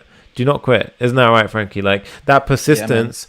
Yeah, it's the best way to learn, man, from your mistakes, from other people's mistakes. Like I mentioned on the last live stream, it is true. Bugs are going to be your greatest teachers, probably, most likely. And yeah, I love seeing faces, familiar faces, like the greatest ever. Thank you, man, for being here. I love it. You're always on live streams, man, bringing in that positivity. That's really what we want from you guys. And we're going to teach you all that we know. Thank you so much. Exactly. Thank you so much, guys. Awesome. So let's go and continue on. So we have the sidebar row completed. Now the sidebar itself is actually completed, which means that we can go ahead back to app.js and we can get rid of our little annotation. Nice. So what we're going to do now is we are actually going to go ahead and add in the feed, right? So the feed. Now the feed is the juicy part. It's pretty much where we have so everything inside of the center of the page is the feed. So everything inside of the center of the page. So everything you see here is the feed. So this middle component is the feed, and that's where we're going to pretty much have all of this component sitting right now, right? So, and you can also see, oh damn, it's got me and Frankie come up in the little widget that we built over there. Let's go. Hey, that's dope. Yeah, somebody asked if that specific sidebar gets updated. What are we calling that? Right sidebar, Sonny? Yeah. So this is the widgets. Yeah, the right widgets. sidebar. Yep. Yeah. Exactly. So, yep, Sonny says that we use iframes for that, right, Sonny? Yeah, so this is actually an iframe, and it's pulling the information live from Facebook. So that's actually working dynamically, yeah. Yep, that's the real Clever Programmer website. That's where it's getting that information. That's awesome, man. Exactly, yeah. Really, really cool. Nice. So now what we're going to do is we're going to actually go ahead and let me make this perfect size. There we go. And we are going to go ahead and build out the feed component. So let's go ahead and do that. So what we need to do is create the feed.js. So feed.js, do RFCE, save like that. Class name of feed. So let's go ahead and do class name of feed. And let's go ahead and import. So let's do import feed.css like such, right? So that's awesome. And then we also need to create the feed.css file. Oops, feed.css like so. And now we have the import at the top, and we can pretty much start building out the feed. So the feed, let's go ahead and check out. So the feed, what we have here is we have a few things, right? So let's go ahead and do our tactic that we like doing, where we pretty much mask things out, right? So in this middle section, we have this beautiful story reel, like this story reel that we see at the top, right? So this story reel right here pretty much is what we're going to write here. So that's going to be its own component. So this one is going to be called the story reel, right? And the next component underneath that is going to be what we call the message sender component, right? And thank you, Saeed Imran, for another super chat. Awesome, dude. And oh, wow. Oh, nice. Deepak. Check this out. Again. Wow. Thank you so much, man. He says, this is for Frankie to capture senior dev chair. Hey, let's go, man. This chair is awesome. I'm still getting used to it. I don't know about this pillow, but it's pretty good, man. At least nice. I get my back straight. So thank you guys so much. It's like you guys got paired up and dropping the donation at the same time. We love that. Thank you. Yeah, exactly. It's weird how that happens, right? Like everyone always doubles. Yeah. It's insane. All right, so then we're going to have the message sender component. So the message sender component, I'm referring to this. So we're going to call that the message sender. Yeah, so let's go ahead and build out so firstly it's complaining now because it's saying feed is not defined. So let's go back into, oops, don't want to save that one. Let's go back into app.js and let's go ahead and import this. So import feed from feed. So there we go. Back into feed, save this file, and let's hide so we clean things up. So here we're going to basically have a story reel component. So this is going to be something like this. It's going to say story reel, like so. And we save it, and now it's going to freak out because it's like, oh, whoa, we don't have a story reel component. So story reel.js we need to create. Once we go in here, rfce, do it like this.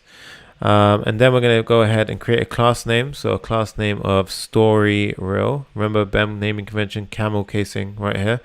And then we're going to do import story reel. So story reel, like so, .css. Save it. Create the CSS file. So story reel.css. Boom. We have it. And then we're back. So now we have this stuff ready to go. So the story reel pretty much consists of, you can imagine, right? So where we have that story reel, we have several, oops, I always do that by mistake. We have several stories inside of it. So you guessed it, these are also components. These are going to be story components. And we're just going to pass in props, and we're going to render it out differently based on which prop we pass in. So you see, like, this is the beauty behind React, guys. Like, it's why React is so powerful. It's why I love React. It's why, like, I just don't waste your time learning anything else. Just spend it learning React. And it's just so powerful how we're going to do this. So the goal here is to have essentially a few different stories like so. Saeed Imran just dropped another donation. Nice, dude. Wow. I've just learned HTML, CSC. I think he means CSS. JS, what's next? React is next, bro. Go ahead and follow these tutorials, man. I think that's the next step for you for sure. Yeah, 100% React, dude. React. Nice. And thank you for the donation again. Thank you, bro. All right, so we're going to have this story component several times, and we're going to pass in different props, right? So now what I'm going to do is create a story.js. So story.js, rfce, and boom, we get that. And here I'm going to say class name of story, so like so. And at the top, we're going to say import story.css,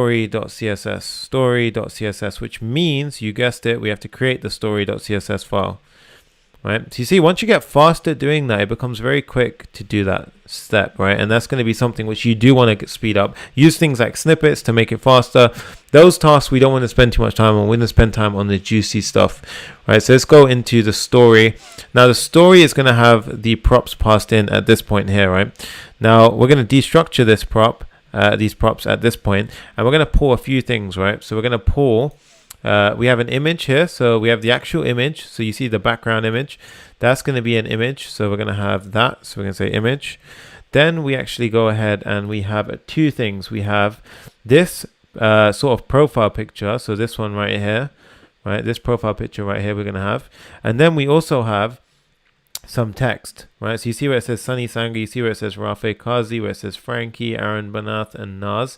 So we're pretty much going to pass that in as another thing here. So for the profile picture, we're going to call it profile source, right? So, I mean, don't hate me. The name was in a rush, but we're going to call it profile source.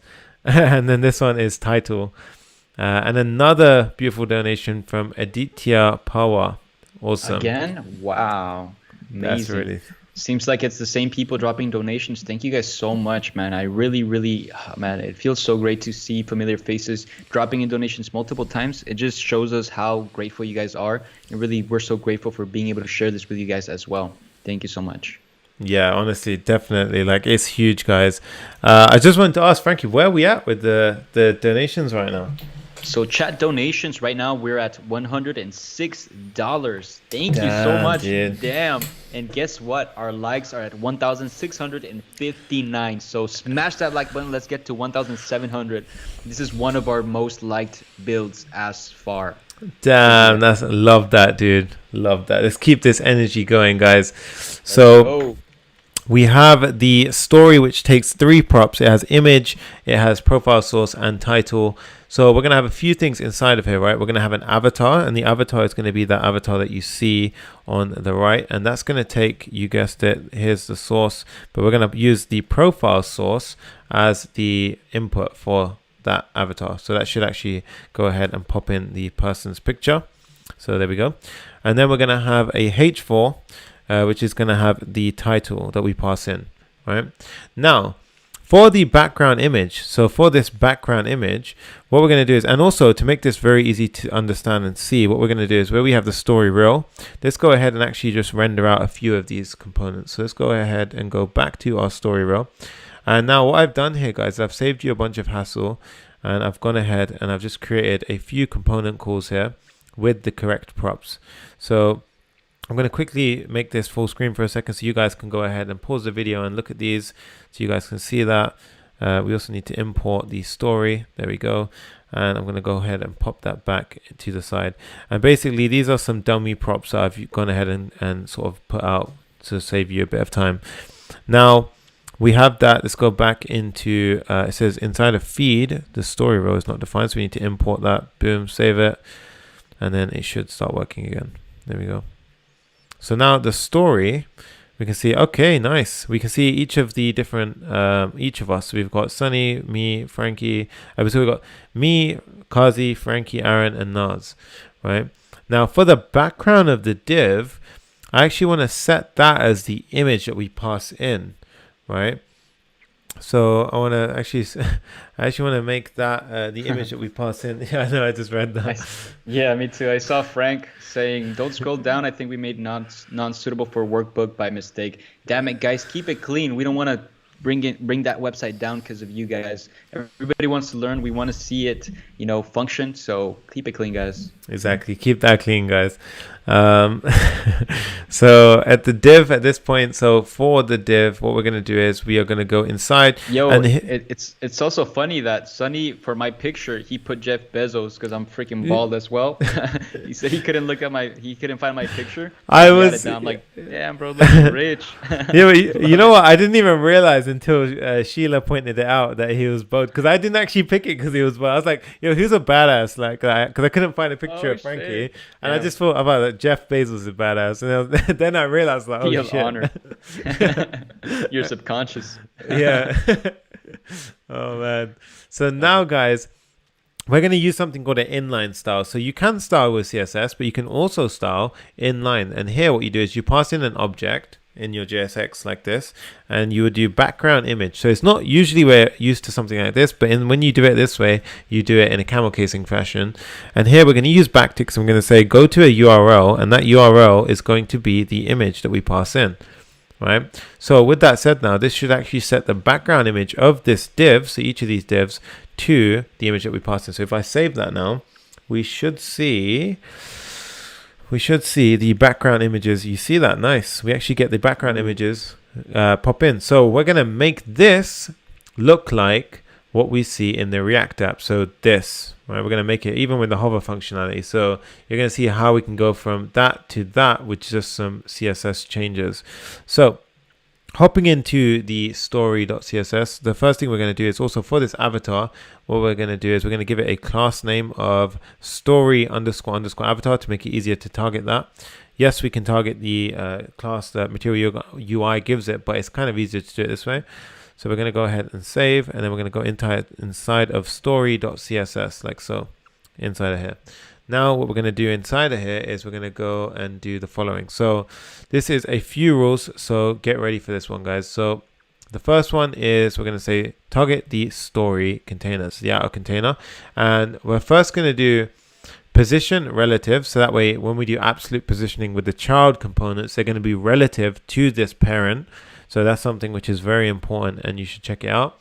A few people are saying styled components. Yes, we will actually be using styled components in some future builds because I love styled components as well, and I do use them in some of my builds.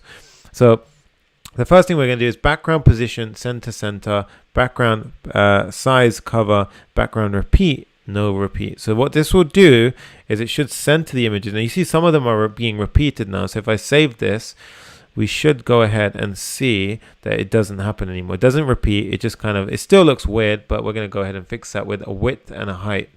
So let's go ahead and drop in a width and a height of 120 pixels, 200 height. There we go. So now you can see that sort of card dimension coming into play. Then what we're going to do is we're going to add a box shadow. So box shadow will give it that nice 3D effect. So let's go ahead and add that in. And now you can see. Guys, I'm seeing that there's a little bit of flashes on Sunny's screen right now. Am I the only one looking at that, or can you guys see it also? Just so we know. Thank you. Just drop it in the comments below if you guys are experiencing that. It's not something too overwhelming, but I just figured it out. Let me know. Oh, yeah, I can see that actually.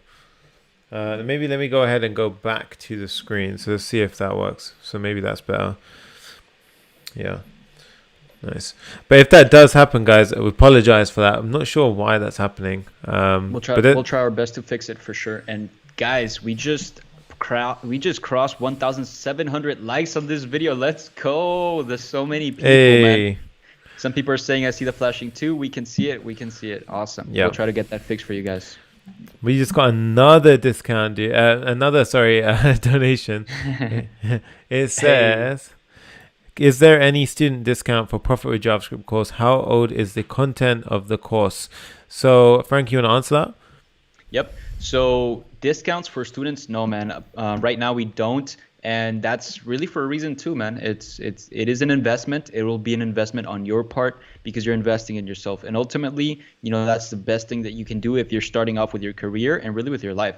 It is really a shortcut. So it's going to be very worth it, man. The age of the course is very, very recent. We started developing it in late December 2019.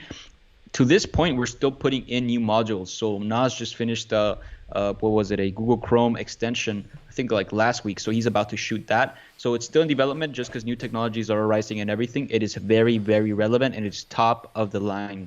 So It is completely worth it. Shafiq, thank you so much for your donation, man. Yeah, exactly. And guys, what I will say is the price right now is actually discounted for everyone. So the price you're seeing right now is going to be only a limited price. Very soon we're going to have a challenge. We're going to be doing a React challenge. And once we do that challenge, guys, the price goes up and it stays up. So once that price goes up, guys, it does not come back down again. All right. So what I would say is go ahead and check out that price right now and make sure if you're on the fence, just remember that it will go up in maybe in like 3 weeks time, 2 weeks time. So don't miss out because once it goes back up, you're not going to get it back at the price you're seeing it at now. Yeah, man. So, you don't want it to go up. If you don't have the money right now, tell your mom, tell your friends, tell your father, tell everybody, anybody, that can help you with your development. That's going to completely, help your life. It's going to be completely worth it for you. And actually, Frank says, Sunny is crushing the code too hard. The monitor can't keep up. Hey. That's fun. Let's go, Frank. Thank you, man. That, appreciate Frank. it. I'm actually not seeing the flashes anymore, so I think we got rid of that. Yeah, see, it's funny because when I stop coding, it's like, whoa, we can breathe. Yeah. Nice. So there we go. So now what I'm going to do is I'm going to go ahead and do this. So border radius of 10 pixels, margin right 10 pixels, and this right here. So this will actually change it to a pointer cursor, so we get that. And then this will actually prepare it so that we get that nice animation in a second. So to get that animation, what we do is we add the following. We say story hover like so. Right, we do this. Now what this does, guys, is can you see it? It actually hovers. As I hover over it, it grows.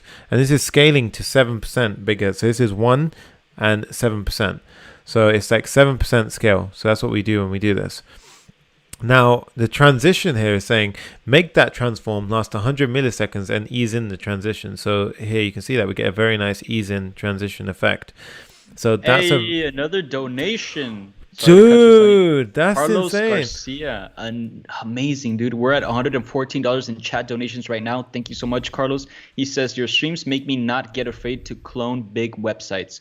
Muchas gracias. Muchas gracias a ti, mi amigo. Thank you so much, man. We really appreciate that. 50 Mexican pesos. Thank you.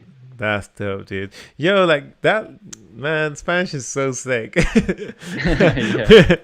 think it's the coolest language. It just sounds cool when you say it. Yeah, I love it. It's kind of a sexy language. And also, if you know Spanish, you can also learn Portuguese really easily. A little bit of French, Italian too. So all of those Romance languages. Thank you so much. That's nice, dude.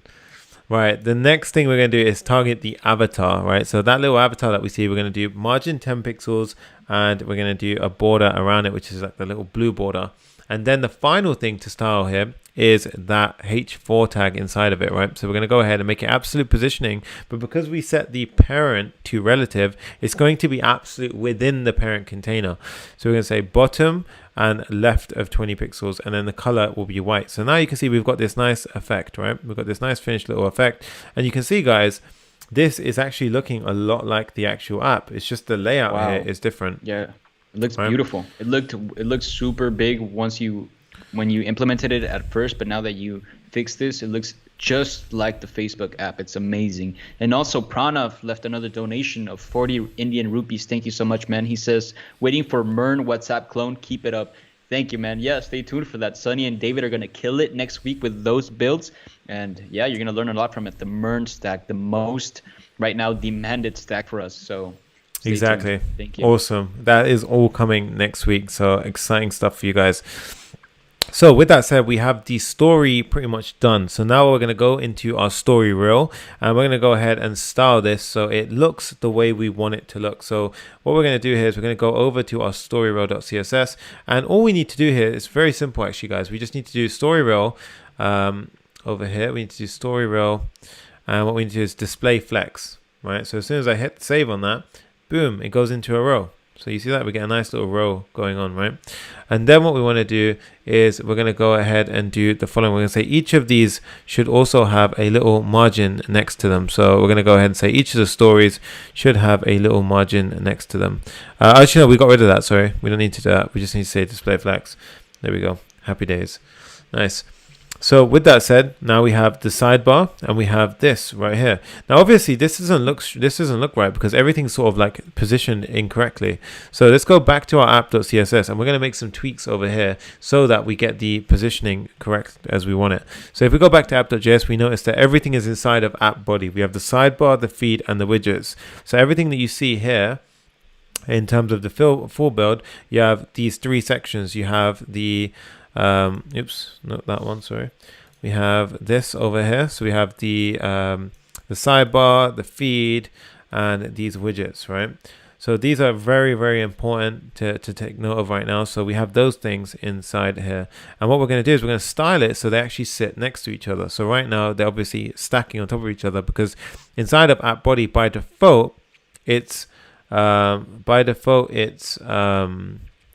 display block, okay? Now let's go ahead and go to app.css and let's go ahead and do the following. We're going to say app body, and we're going to say display flex, right? So display flex like this. Save it, boom.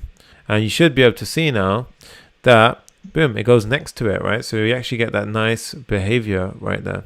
So it goes very nicely like that. We're also going to make the background of the app turn to the gray that Facebook has. So if we do that, and then the header had a background of white, so we should actually stick out. So now you can see, however big the app is, it will show us the background of it. And what we could do for now, just to make sure that we can see the entire app covered, is we can say a height of 100 view height, and we can get rid of this afterwards. So there we go. So you can see we've got that looking pretty sweet. Now what we're going to do to continue on with that is we're going to make this a little bit bigger so we can see it, the entire thing. There we go. We're going to go ahead and jump into, so that's that component done for now, which is clean. What we're going to now do is actually have it so that, let's go ahead and check something quickly. So where did we render the story rows? Inside of feed. So in feed, and what we're going to do, guys, is feed. Let's go ahead and style feed a little bit as well, because feed, we should actually have some padding and stuff like that, because right now it's kind of scrunched up to the top, right? So the feed, I want it to have precedence. I want it to say flex 1, so it should try and take up as much room as it possibly can. I'm then going to add some padding. I'm going to say 30 pixels on the top and bottom, 150 on the left and right. Then we'll say display flex. So anything, any child inside of it should now go into a column flex direction. And then we're going to say justify content seller align items center. So as soon as we save that, not this page, sorry, oops. Now we should actually see that it spaces things out a little bit. So that's a lot cleaner and it looks a lot better in that sense. So we actually get this at the moment. And it looks a bit strange for now because I think we haven't done the sidebar, right? So I need to go ahead and also style the sidebar. And for the sidebar, I'm just going to do a flex of 0.33 and I'm going to say padding of 25 pixels and this right here, 10 pixels. Right, so right now it's aligning center because it only has this one child, but once we put more children in it, it will align it centrally like such. Right, so that's why we see it like this, but for now it's actually looking pretty clean, like it's doing pretty good. Right, so amazing. Yeah, so everything's looking pretty clean. And now what we're going to do, guys, is we are going to go to the we're going to get rid of this comment. So the comments actually help you figure out, and actually help me even figure out what we're doing next. So message sender is next. So what we're going to do is inside of feed, let's go ahead and check out. So message sender refers to this right here, guys. So this part right here. So this component right here. Oops, that was horrible. Talking about this one here. Yeah, so this right here is the message sender component, and this is going to be responsible for how you essentially push some messages out onto the platform. So let's go ahead and do message. Pretty much make posts, huh? Yeah, exactly. Is how you're going to post things. So let's go ahead and create that file. So message sender, message sender.js, boom, RFCE. Go ahead and do this, RFCE, like so. Let's go ahead and do div. Give it a class name of message sender. So message sender like that. Let's go ahead and do import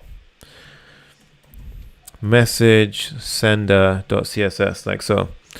And now inside of here, what we're going to do is we are going to have a few things. So this one actually is broken down quite into a sort of complicated, more complicated structure. So here we have a few things that we need to take note of, right? We have let's go ahead and make this smaller. So we have a few things. We have the header top. So this is the header top, and then we have the header bottom. And then inside of here, we have a few things that we're going to do with containers that allow us to achieve this design, right? So what we're going to do is we're going to draft it out here. So we're going to create a div, and this first div is going to be message sender underscore top. So it's going to be the top section. And then the next one is going to be message sender dot bottom. So message sender bottom. So it's going to be the bottom stuff over there. Now inside the top, we're going to have a few things. We're going to first have an avatar. So it's going to have an avatar. So this is going to refer to the avatar that you see on the right. Right. So this is actually going to refer to this avatar right here. So this one right here. And then we're you're able to call that same avatar from the beginning, right? When you put it in the header to begin with.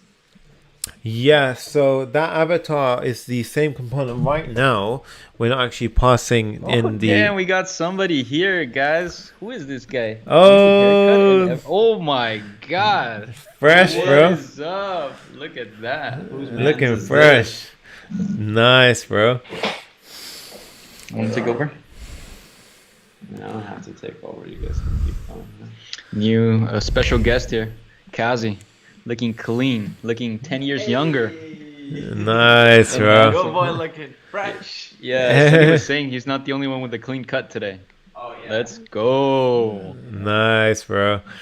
That's dope. I'll be here tomorrow. You know. Yep. So Kazi's gonna be here tomorrow for tomorrow's live stream, and that's gonna be what build, Sonny? I am not. Wait, tomorrow they're not doing anything. I think tomorrow's you, bro. Oh yeah, actually. Yeah. Hey! Surprise! Bro. Yeah, so Kazi's actually not gonna go tomorrow. I'm gonna go tomorrow. So stay tuned, guys. I was trying to, push him to go live tomorrow because you guys are missing him so much. But yeah, you'll have me. Don't worry about that. Nice. Dope, dude. So, Frank, Kazi looking clean. Thank you, Francis. Appreciate you, brother. and Appreciate Sering Cowden as well. Yeah. And And Kazi Sering. looks fresh. He'll be sitting with me. But yeah, you were working with the avatar, huh, Sonny? Yeah, so we're working with the avatar component. So we had over here the avatar component, and that is, let's go ahead. Oh, I didn't actually make you guys full screen. There we go, guys. You can see Kazi then. Nice. So let's go ahead and carry on. So we had the message sender component. So we've split that up into message top, message bottom. Now for this section right here. So we're gonna actually assume that this whole thing. That's crazy, by the way. Like, we have hit over $114 in revenue. That is insane. Yeah. And 23,000 views. So thank you guys so much for that. That is absolutely epic. Frank says, Crazy. Kazi looking nice. Sering, appreciate it. Insane, dude. Insane. Thank you so much. Nice. So here, guys, this is we're going to actually wrap inside of a form. So over here, we're going to say form. And this form, we don't have an action here. So it's just a form. And here we have two input fields. So I'm going to say input 1, like so, and input 2, right? And the first one is going to be so it's going to have a placeholder of just which says what's on your mind, right? So the first one's going to say what's on your mind. So it's going to have a placeholder. And that's what they say on the actual Facebook one. So it says what's on your mind. Boom, like so. Save it, and there we go. Let's go ahead and import the avatar as well. So we've got that at the top. And then the bottom ones, we can go ahead and remove this input type because by default it is type text. So we can go ahead and get rid of that. And now here, guys, we're going to go ahead and give this one a class name as well. So the first one, we're going to go ahead and say this has a class name of message sender input. The second one, we're going to give it a placeholder which says image URL, which is optional. So this one's going to be for the image URL, and the first one is going to be for the actual message that you're sending, right? So once we have that in place, we're then going to have a hidden button, right? So this is actually, I'll explain why we have this afterwards, but this hidden button is crucial. Now this is going to fire off a handle submit function. So I'm going to say const handle submit takes an event. And so anytime you have some kind of on click, it actually gives you something called an event. So here it's going to be E, and we don't want it to refresh when we submit. So we're going to say e.prevent default like that. And this will actually trigger this function when we click. And also, guys, by making it type submit, it means that when we're inside of this function, so if I type something and I hit enter, it actually submits the form, right? So it actually submits the form, and that triggers this function right here. Oh, So- wow. So if you literally, with the on-click event, when you submit, it's going to show it right there because of the line that you just added, right? The e.prevent default. So if Yeah, you so- wouldn't add that line, then it would refresh, or how would that work? So yes, if I actually got rid of this sign for a sec, so let's go ahead and do this, and let's go back to R1. So it says message sender, let's go to feed. Oh, oops, feed.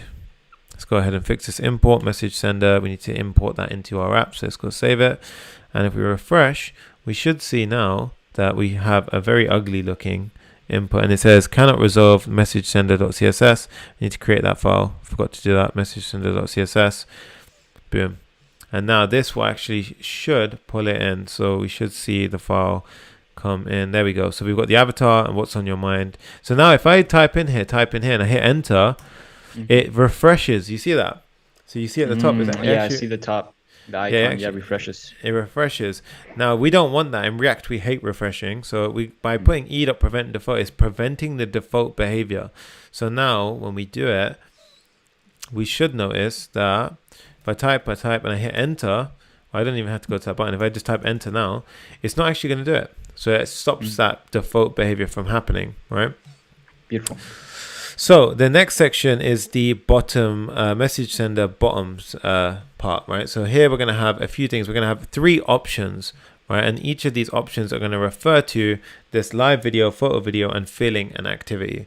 So we're going to go ahead and create that. We're going to say div dot message sender option, like this, right? It's going to be the first one. Guys, we just crossed 1,800 likes on this video. Let's go. Damn. Let's reach 2K likes. That's insane. 1,800 likes. Wow. That's 1,800 people clicking the button till it turns blue. That's insane. Hopefully we can reach the 2K mark, but thank you guys so much. Yeah, that's insane, dude. Like, I think we will break 2K, and I think you guys can help us do that. If you're enjoying the video, all we ask is that you smash that thumbs up button. And share with others as well, so we can all... Exactly. Share with others. Tag us in your Instagram stories. Our links are right here. Dope. Nice. With that said, guys, we are going to, inside of the option, so the first option is going to consist of a video camera icon. So the video camera icon is this one right here, Material UI, and a H3 tag which says live video. So let's go ahead and import the video camera icon. I'm going to actually import all 3. So we have 3 icons up here. I'm going to go ahead and drop them in here. So video cam icon, photo library icon, and the insert emoticon icon. So we have the first one here, and this one is actually going to go ahead and pop in the following for us. So you see, we get the icon and we get live video. Now that's going to give us that. The second one is going to be the photo and video. And notice, guys, so I'm actually also passing in an inline style which changes the color of the icon to red, and this one the color of the icon to green. So I like to mix it up. No, I don't always like to use direct CSS. I like to show you guys a mix of inline styling as well, so that way you guys can learn that in case you didn't know how to do that. The next one is the photo and video one as well, and then we're going to have the last one, which is feeling and activity. So let's go ahead and drop that in over here. So save. And we still also have over 500,000 people watching this video, guys. So live right now. It's just mind-blowing, like, to think that there's that many people right now. That's like a little stadium of people, like, insane. Literally, right? Imagine imagine all of those people in a room. That would be insane. Like, it's insane, right? It's proper crazy. We should really look into live events. That's crazy. And yeah, by the way, these icons, like the live icon, then the photo icon, then the smiley face icon, are all those Material UI icons or what? Yeah, they are Material UI icons. Because yeah, they look very legit. Does Facebook use the exact same ones? Because I would think they. So they don't use the exact, but they're very similar, and a lot of them are actually the exact ones. Wow. Yeah. Right, so it's really, really good. Nice. So DJ Frankie from Kenya says, you guys are amazing, picking lots of tricks up from the stream. Awesome, dude. Very, very glad that you're getting value from this. Stay tuned, guys, because we get very, very juicy soon. So we're going to have the real-time database implementation. We're going to have React Context API. We are going to have a Firebase deployment. There's so much stuff coming in this stream. User authentication as well. Yeah. Right? And user authentication. Yep. So like, how we're going to get through this, like, stay tuned and you'll figure it out, right? So let's carry on going. So we've got message sender. So message sender.css. Now what I'm going to do here is go to our message sender.css, and the first thing I'm going to do is apply the following styles. So I'm going to say to the overall outer container, I want to do display flex, margin top 30. Flex direction should be column, so all of the children get stacked up. I'm going to give it a background color of white, border radius of 15, so you get this nice rounded effect. Box shadow, which gives it this floating card effect, and a width of 100, so it takes up the full width of the screen, or full width of its parent container. The next thing we're going to do is that top section, right? So we're going to go ahead and style that top section. We're going to say display flex, which pushes the avatar in line with the rest of them. We're then going to do border bottom 1 pixel solid, so that gives it this little break here. Padding bottom gives it a little bit of spacing at the bottom, and padding around it 15 pixels. Awesome. So we can actually go ahead and get rid of this one if we do that. Nice. So with that said, we can then go ahead and target that form. So I want that form to actually go ahead and take up all of the room it possibly can. And I want it to then be display flex as well. So that will help us with the next part, which is actually going inside the form and targeting the input container. So we go inside the form and we target the input container. And here we say outline width of 0. And what this does, guys, is you see this little blue outline. It goes ahead and gets rid of that. Right, so it goes ahead and gets rid of that. And then we're going to say border none. So it should get rid of that. And we're going to say padding 5 pixels, margin 0 left and right. I think it's 0 top and bottom, 10 left and right. Border radius rounded. So it's like a perfect oval. And then a background color. So if we go ahead and do that, we get, boom, we get these nice little, you see that? It's very, very clean. Very, very nice. And also I want to add this. This is bugging me. It says, what's on your mind? Question mark. It's a little subtle things, guys. So that really drives me crazy. For us, Khan, got landed randomly on your live. It's amazing. I always wanted that type of content. You guys rock. Wow, man, it's insane. Thank you so much for us. You know, this type of content is, I love it because I feel like it's very easy to digest. Even when Sunny is going through tutorials that might seem so complicated for many people, we try to make it the most easiest for you guys to engage and actually, you know, finish out the whole build, which is really the end point that we want to get you guys to. Exactly. And we're just really glad that you guys are enjoying it, because we'll keep it coming. We'll definitely keep it coming, guys, if you're enjoying this. Nice. So we added that portion there, which is the input, right? So the next thing that we are going to do is actually go ahead and add in the following. So we're going to say target the button inside of that form and do display none. So you see the hidden submit. We don't actually want to show that submit button. So it's very simple, and there's a reason being because you just want to, it's a very intuitive experience, right? When you go here and you say what's on your mind and you just type in like, hey, I'm good or something, or like, hey, I'm pumped or something like that. Hey, I'm pumped. And you hit enter. You just want it to work. We don't want to go to a button, click it. You just want to have some natural behavior. Hey, what's on your mind? Hitting the gym or something like that, right? Hitting the gym, and you just hit enter, boom, sends it off. Right? We don't actually want that little button. So what we do is we hide the button, but it keeps the functionality and acts as a submit. So when you hit enter key, it actually triggers the button. And then what we're going to do is... Yeah, that changes the whole experience of everything. Because, yeah, man, you don't want to be hitting submit every time. It's like you want to do... You know, everybody cares about their time. It's the most valuable asset that we have. And if really your design is made in a way so that you can, you know, share that with others and actually make it so that it's important for your design and your users, then that's going to take your whole build the next level. So that's great. Nice. And dude, I love this comment. So Jurgen Hector actually said, though I only know JavaScript fundamentals and I haven't started any type of React.js, this tutorial isn't very complicated to understand. That's what we're going for. Like, that's exactly what we're going for. That exact sort of thing, right? So what I always say to people is, I always get a question of when should I learn React, or when should I start my journey with React? Just start as soon as possible, because like Jurgen said, yeah, just start right now and just literally start by following along with the tutorials, follow along with the builds, and guys, before you know it, these things come. Like, everything will come to you in a natural pace, right? So very, very important stuff. We're at 1878 likes. Let's go. Nice. We need, what is it? 22 more likes to get to 1,900 likes. Guys, help us out with a thumbs up if you guys are still here. For those of you who are just jumping in right now, we're building Facebook, literally building Facebook, so you guys can see. So like that video. Let's get to 1,900, guys. Thank you so much. Exactly. Nice. Awesome, dude. So let's go ahead, and the next thing we're going to do is actually go ahead and target the message sender input. Now this is the input which says what's on your mind. I gave it a class name, and I'm going to say flex1, which will push everything else. It'll try and take up as much room as possible, because this is an optional field. This is the main field, so that's why I chose to do that in that way. Now the actual Facebook doesn't have this image URL optional. We added that because it actually simplifies how you can have the image functionality without the sort of file picker. Yep. I like this comment. Diana Basi says the submit button is useful for mobile devices.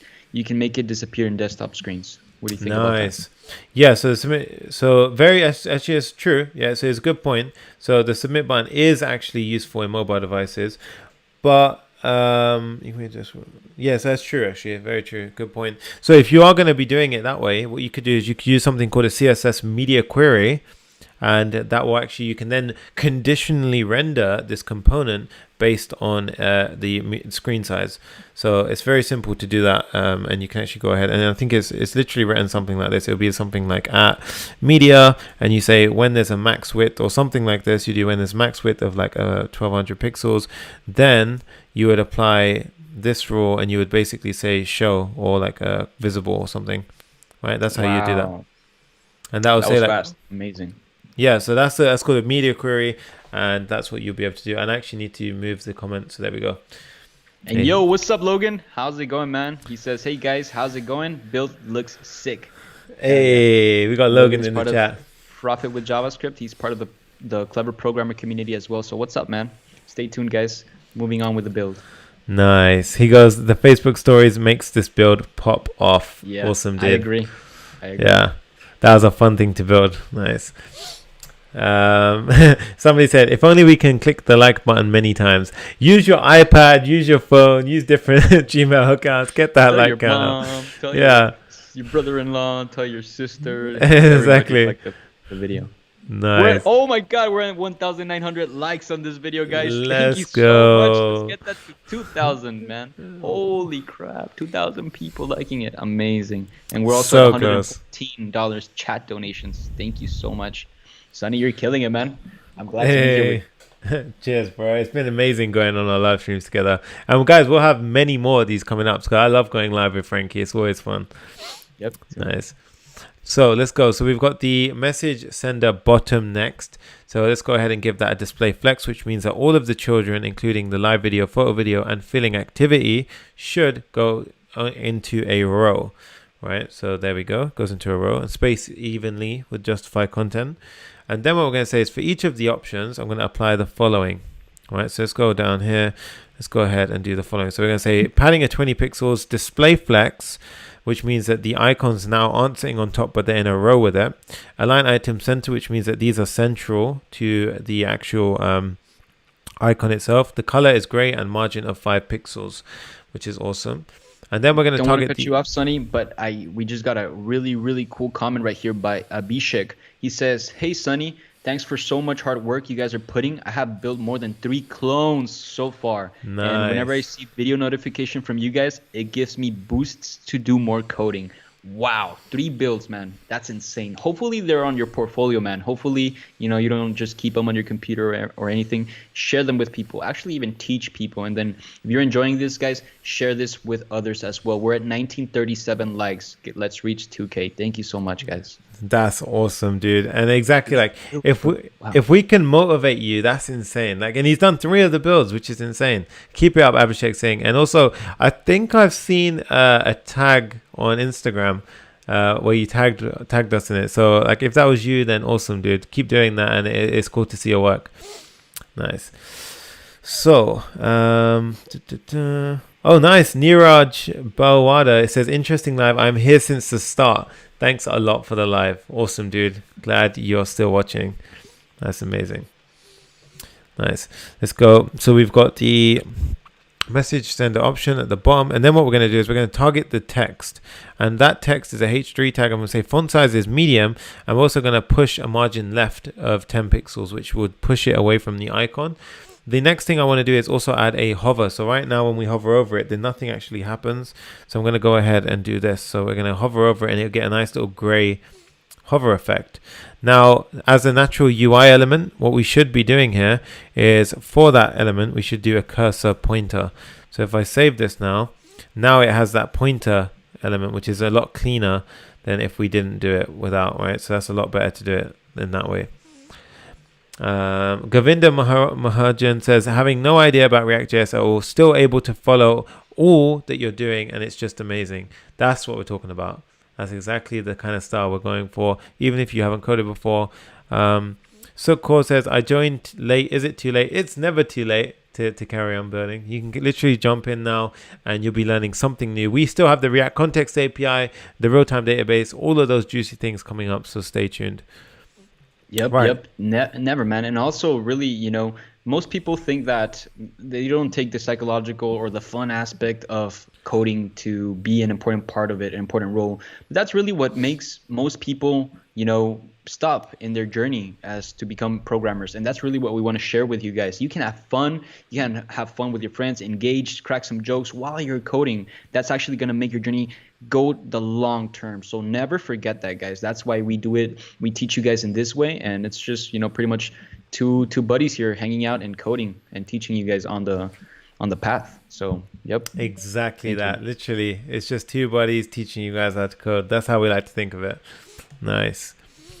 Dope. So let's go ahead and carry on. So now we've got message sender. Let's go ahead and check it out. So we've done, so pretty much at this point, message sender itself is functionally complete, but we need to do two things.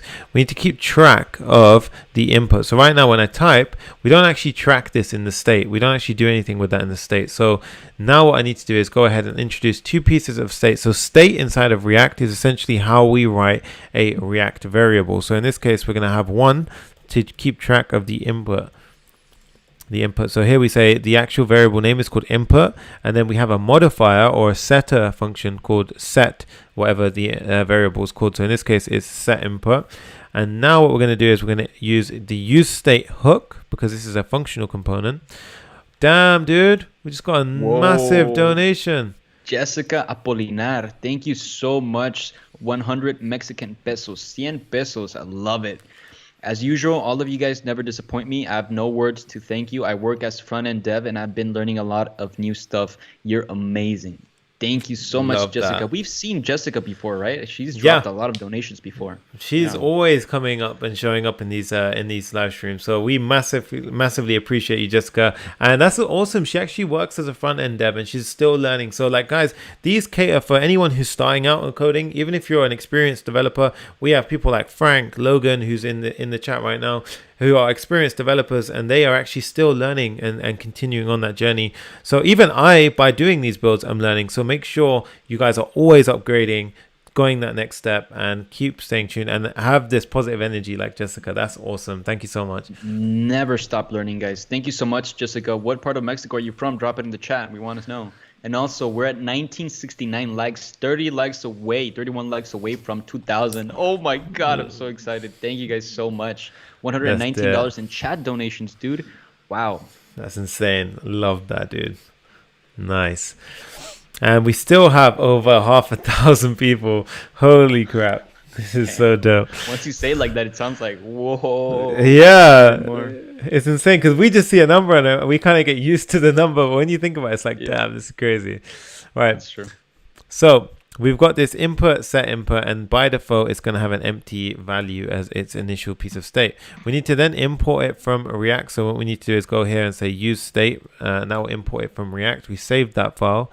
And then we go down here. And what we need to do is this is a very slick way of implementing this. So here is where we have the input field that we want to map to our state, right?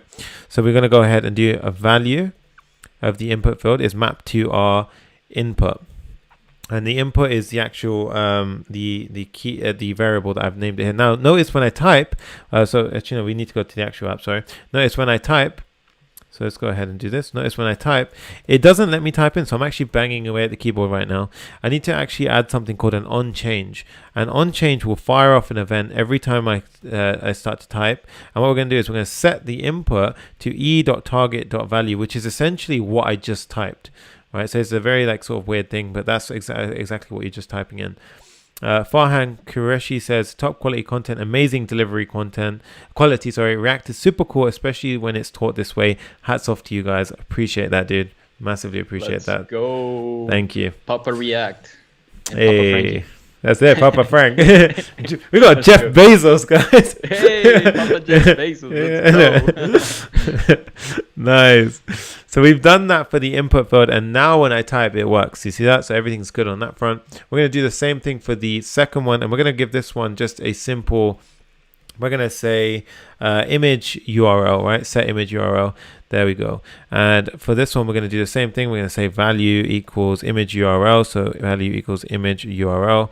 And then we're going to say on change. When we start typing in, it fires off an event because it's an arrow function. And we're going to say set the image URL to become e.target.value, which is essentially what we just typed in. Now, to test that everything is working and that we haven't broken everything, we can go here to the image URL and we can start typing in, and it works. So everything is hooked up correctly. Justin Phillips says, you guys make programming so damn easy and fun. Love that, dude. That's what we're going for. Let's go, man. Let's go. You guys keep us pumped, man. Thank you so much. Appreciate it.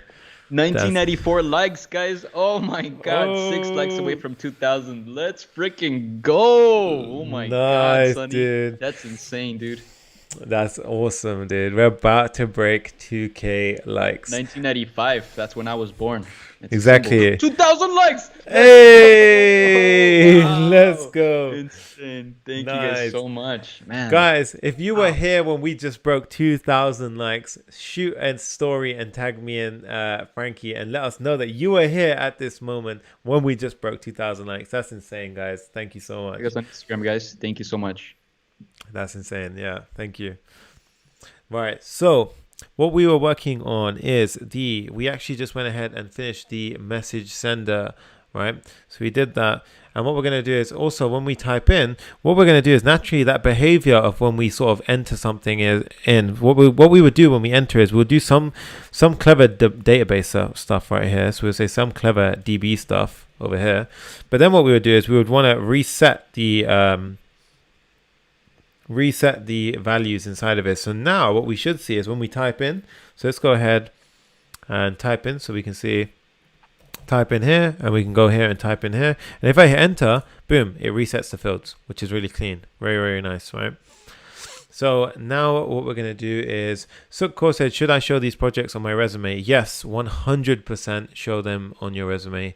It will help you get a job. And a lot of people are actually getting jobs with these resumes and we've seen it. So make sure you go ahead and do that. So now what we're going to do is we're going to go back to our feed component, so feed.js. And here, what we're going to do is we are going to, let's check out feed. Here we actually have the post next, right? So the post is the interesting component that which we know Facebook for, is how you can post content onto your feed. And what we're going to do is to keep it simple right now, we're going to go ahead and do this. We're going to say feed. Feed, yeah, there we go. And the feed, oh, sorry, not feed, sorry, post, there we go. And let's go ahead and create that component. So post.js. As such, we do RFCE, boom, we see that. We do class name, so let's go ahead and do class name equals post. And we need to go ahead and import the CSS file. So import post.css, go ahead and create that file, so post.css. And now what we're going to do is, and somebody actually just said it's really cute that you guys enjoy and appreciate every little like and support. Guys, we see every single donation, every single thumbs up, everything that you guys give us in terms of support. We see every single thing, and no one thing is bigger than another. Like, we really massively appreciate any support that you guys show us. Isn't that right, Frankie? Like, it never changes for us. Like, and that's one thing which got us to this position, and it's something we'll never let hold of. Yeah. It's true, man. Like, that's what I talk with Cause a lot of times. You have to be humble in your life, because once you have that level of humility to yourself that you can enjoy every small win, then you're going to be able to recognize bigger opportunities. Because once that you're in that mind zone of thinking like, oh, I'm too good. Like, Sonny can think he's too good, but no, he's a very humble guy and he's always sharing everything with you guys. He doesn't think he's like the best or anything. That's what's going to get you to the next levels. And we just got another donation by Faraz Khan. Thank you so much, man. Nice. And he says, recently working with React and D3.js. Have basic knowledge of React. Following your session will make me pro soon. Hell yeah, man. I will, dude. Definitely. Awesome. Just learning lots of stuff. You guys are amazing. Thank you so much, man.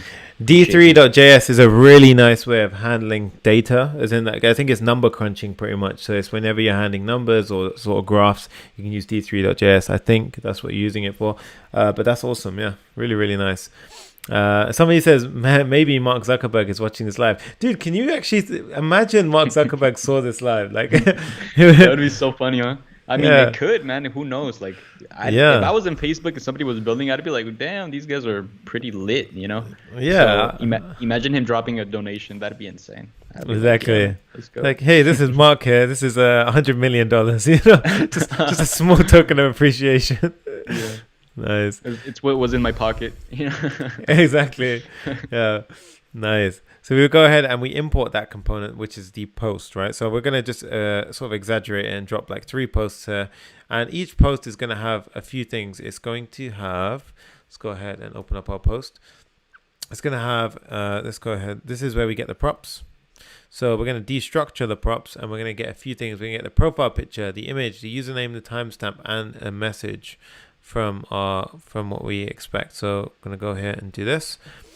And then what we're going to do is we are going to go inside of here, and the post consists of a few things, right? So let's go ahead and look at this main app. So right now we actually haven't got the post here, but we're going to go ahead and create it for you guys.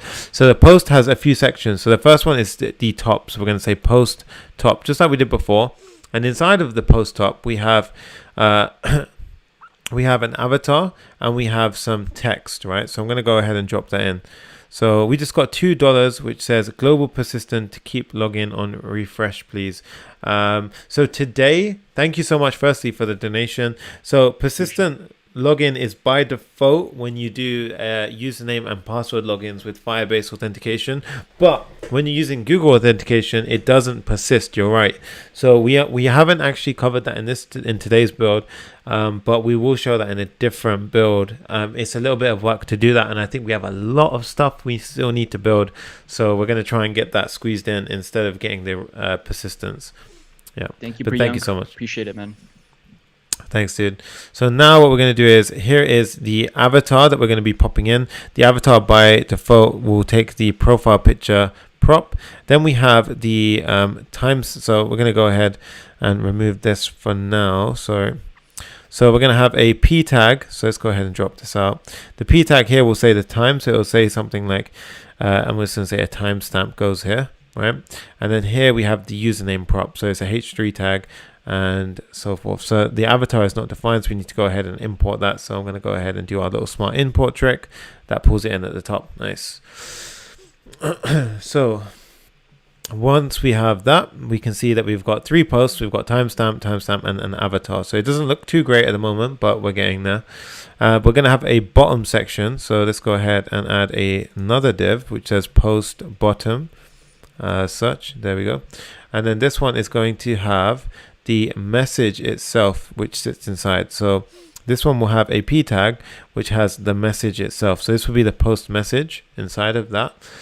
Underneath the post, we're actually going to have another div which says post underscore image, and this will be the actual image that shows out, right? So this will be the actual image like that.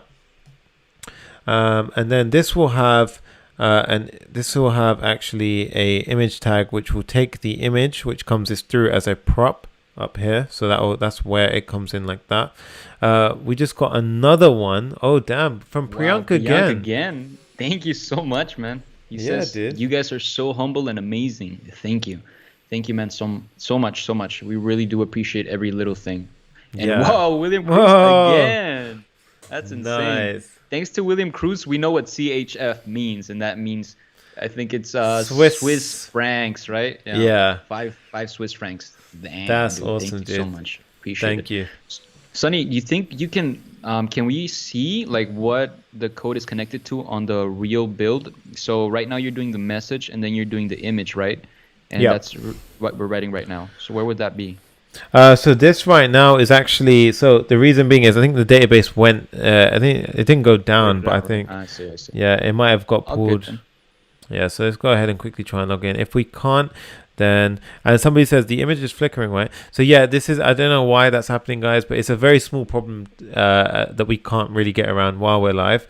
So I'm sorry about that, but yeah, it should be fine for soon. But yeah, what I'm going to do, Frankie, is I'm actually going to pass in some dummy data so we can actually see the component as we do it. Nice. Right? That sounds amazing. Yeah. Nice. I think that'll clear out a lot of people's doubts, views, and also know exactly where we're at right now. Awesome. So let's go ahead and actually do that right now. So inside the feed where we have the post, what we're going to do is I'm actually going to go ahead and pop that in right now. So we have a feed, and this will actually take in a bunch of props. So let's go ahead and do the following. So for a post, you can have a bunch of different props. So in this case, we're going to have, let's replace this. So the ID, we can ignore that for now. The profile picture, let's go ahead and grab a profile picture. So I've got one over here. So copy image, let's do this. Save. The message will say, wow, this works. We're like, wow, this works. The timestamp, let's just go ahead and say like, this is a timestamp just for very, like very obvious reasons. And then here we'll just say the username, let's do the Instagram handles, let's do SSSango or something. The image, here for the image, we're actually going to go ahead and grab an image. So let's go to Google Images. I'm going to quickly pop it off camera for a sec. So let's go ahead and Google Image, because we never know what pops up on Google Images. Let's just type in code. I'm going to grab a picture real quick for you guys. So let's go ahead and use this one. Awesome. Boom, boom, boom. And then here, I'm going to go ahead and pop that back in right here. So there we go. Now in feed. That was fast. Yeah, so that's it. So we have we have a post here, and I'm going to go ahead and post another one. So we have two posts, and this one, the second one's not going to have an image. The first one is going to have an image. So we can see two examples of how that will work. Yeah. And then, well, that's a good idea, Frankie, actually, that you said that, because then they'll be able to get a very visual representation of what's going on. Nice. That's awesome. I see that Mohammed asks, what roadmap should be in one's mind, and what list of things should one plan out, like documentation, class, diagram, and DFD? Are these necessary before actually writing codes for project? I can't actually see that. So just say that again. Yep. He says, what roadmap should be in one's mind, and what list of things should one plan out, like documentation, class, diagram, and DFD? Are these necessary before coding? So honestly, guys, this is what you learn at like university, where they're like, oh, you're gonna need class diagrams, DFDs, and this and that. Like, truthfully, screw all of that stuff. like screw all of that. Yeah, take it from a developer who's been coding a long time. Like, honestly, like, it's only when you get into very like technical discussions and things like that, if you've got a bunch of you developers sitting around and you need to break down a really complicated problem, then maybe you might introduce a diagram. But even then, it's kind of like a custom diagram. It's not like a class diagram or DFDs. Honestly, I would say just start coding these projects, right? It's like, start coding these projects, start doing actual practical hands-on coding.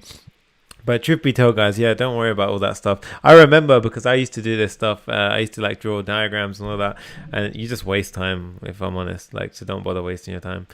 We got another donation, dude. Wow, HDK with 100 Indian rupees. Thank you so much, man. He says, awesome content. Kudos to the team. Hey, that's CP team, that's CP family. Thank you guys so much. Nice. Really appreciate you all. Awesome, dude. Thank you so much. The greatest ever says, screw all of that. Yeah. With British accent, you know. Hey, and guys, and this is living proof. So Frank's a developer inside of PWJ right now, and he has over 10 years of experience. He just signed a 6-figure client, right? So Sonos, the company that do the amazing speakers, Frank is working with them right now, and it says, he says, just push to production, no diagrams. Exactly, guys. Just do it. Like, when you make the mistake, you'll learn. But doing all these diagrams and stuff like that, you're just wasting time. So just start and do the thing as it happens, right? Yeah, like Shia LaBeouf says, just do it. Just exactly. Do it. You know, he actually had a point. He was talking about code. You guys didn't know. Yeah, exactly. now you know. Yeah. So let's go ahead and actually style this right now. So this stuff right here, let's go ahead and make this look a little nicer. So what we're going to go ahead and do now is I'll make this a little bit smaller so you guys can see that. What we're going to do now is we're going to go to post.css, and inside of post.css, let's go ahead and drop it here. So post.css, the first thing I'm going to do is do the following. So I'm going to say a width of 100%, a margin top of 15 pixels, border radius 15 pixels, background color white, and a box shadow. So you can see now there's a very subtle box shadow, but you can see this image is messing everything up, right? So this image is messing everything up. This is inside of a container called post image. So we're going to directly attack the child and say it only should be a width of 100% of what the parent container is. And immediately that pulls everything in. All right, so immediately that's going to pull everything in, and it sort of saves the day a bit, right? So the next thing we're going to do is we're going to target the post top. So let's go over to the post top, and we're going to say display flex position relative, so that way all the children inside of this container, if we do absolute positioning, they'll be relative to this parent container. And then we're going to say align item center to keep everything on the vertical axes. And then we're going to say padding of 15 pixels. We also have a very good comment here by one of our own students, David Jonathan. He said, it's quite unfortunate some clients waste development time on it. Yes, it's true. They do waste a lot of time doing this stuff, like the diagrams and stuff like that. But it's actually... It's a good point, and David Jonathan is actually doing very well right now, and he's inside of PWG. I was speaking with him on one of the coaching calls, so that is awesome to hear from you, dude. Nice. So the next thing we're going to do is for the avatar, so the actual image, I'm going to give it a margin right, so that way it doesn't touch the text. So we pop that in, and it pushes the text away a little bit. Next thing we're going to do is add a H3. So I'm going to go ahead and do this. So H3 font size medium. And that will drop the text to make it a little bit smaller. We're going to target that timestamp underneath, which is a P tag, inside, and that's going to be small, and it's going to be gray. So that's became gray underneath there. Awesome. Samit Anglikar says, I recently did a Netflix clone, and I received an amazing response on LinkedIn. I think I actually might have seen this one. And he goes, I feel more and more confident every single day. Credit goes to you guys. Thank you. That's so awesome, dude. Reading stuff like that. That's freaking awesome, man. Yeah, those projects are going to build up your confidence, guys. The more that you build, the more confident that you'll get. And also, LinkedIn is an awesome platform to share, to meet new developers. And yeah, like I said, share your projects. So Sumit, yeah, I think we actually saw that, man. That's amazing. If you guys do use LinkedIn, follow Clever Programmer so you can see what we're up to. Yusuf is the one that's actually posting there a lot. So thank you guys so much. Exactly. Naveen just dropped a good question. He says, hey, any clone with Google authentication? Dude, you are in the right place. Today we are doing Google authentication. So you're in the right place, my friend. And also, Esau Moraes says, what do you think about style components and how to know when to use them? Quick thought on this, because I do like styled components. They're very powerful because they allow you to combine props with CSS in an easy manner. That's all I'm going to say at this point, but definitely go ahead and play with them if you have heard of them before, and we'll start using them. Yep. We're at 2,093 likes. Let's go. Almost 2,100. Wow, that's insane, guys. And $131 in chat donations. I couldn't be more thankful. That's amazing. Thank you, guys. Love that. Nice. And the build is looking really clean with the new image resized, man. I love it. Makes it very, very simple to follow. Makes it very, very nice. For the bottom half of the image now, where the text is, we're going to add a little bit of padding. We're going to say margin top of 10 pixels, margin bottom 10 pixels, and padding 15 pixels 25. So top and bottom and left and right. We go ahead and do that, and it pops in like this. So you're starting to look very clean as we do this. Now, the next thing we want to do is add those buttons that you see underneath. So before, we actually had some buttons under here, which were like the like button, the share button, those sort of things, right? So how do we go ahead and do that? So I'm going to create a div underneath here, and I'm going to say div.post options. Like this, and each option is going to have its own div. So we're going to say div post option, so singular, is going to be each of the individual ones, right? So the first one we're going to have is a thumbs up icon with a p tag which says like. So let's go ahead and save that. And this thumbs up icon, let's go ahead and import that. I'm going to import a bunch of things at the top. So I'm going to go ahead and do this. Go ahead and do boom as such, and also the account circle icon. Let's go ahead and do this. So I've just imported a few different imports at the top. There we go. And this will actually, you can see we've got the like button, right? So you get a like button at the bottom. So I'm going to do the same thing for the comment, share, and for the account button. So I'm going to go ahead and just drop those in underneath here. So these are the same things, but for different icons and different pieces of text. And the last one has a downward caret icon. So there you go. And what we're going to do now is we're going to style it. So each one had a post option, and the outer one was post options. So for the outer post options, what I'm going to do is I'm going to say post options, padding top of 10 pixels, border top of 1 pixel light gray, which give it that light gray at the top. And then display flex, which meant they all went into a row. Justify the content to space them evenly, so as it resizes, it'll be even. Font size medium, color gray, cursor pointer, so we get this nice hover effect. And then the padding of 15 pixels, so that's very clean. And then for Guys, each of pay attention. Sorry about that. Pay attention to the small details like that, like the border top, the light gray color of it. Sometimes, like, we don't pick up these little details, but it's what makes an image stand out on your app. So, you know, don't forget those little details. It's gonna take it to the next level for you. Exactly. They're going to be really, really important points, guys. And I realized that I might have put the camera over a little bit on the side, so I've just moved that now. Yeah, these little things are very, very important, guys. So make sure you don't miss those.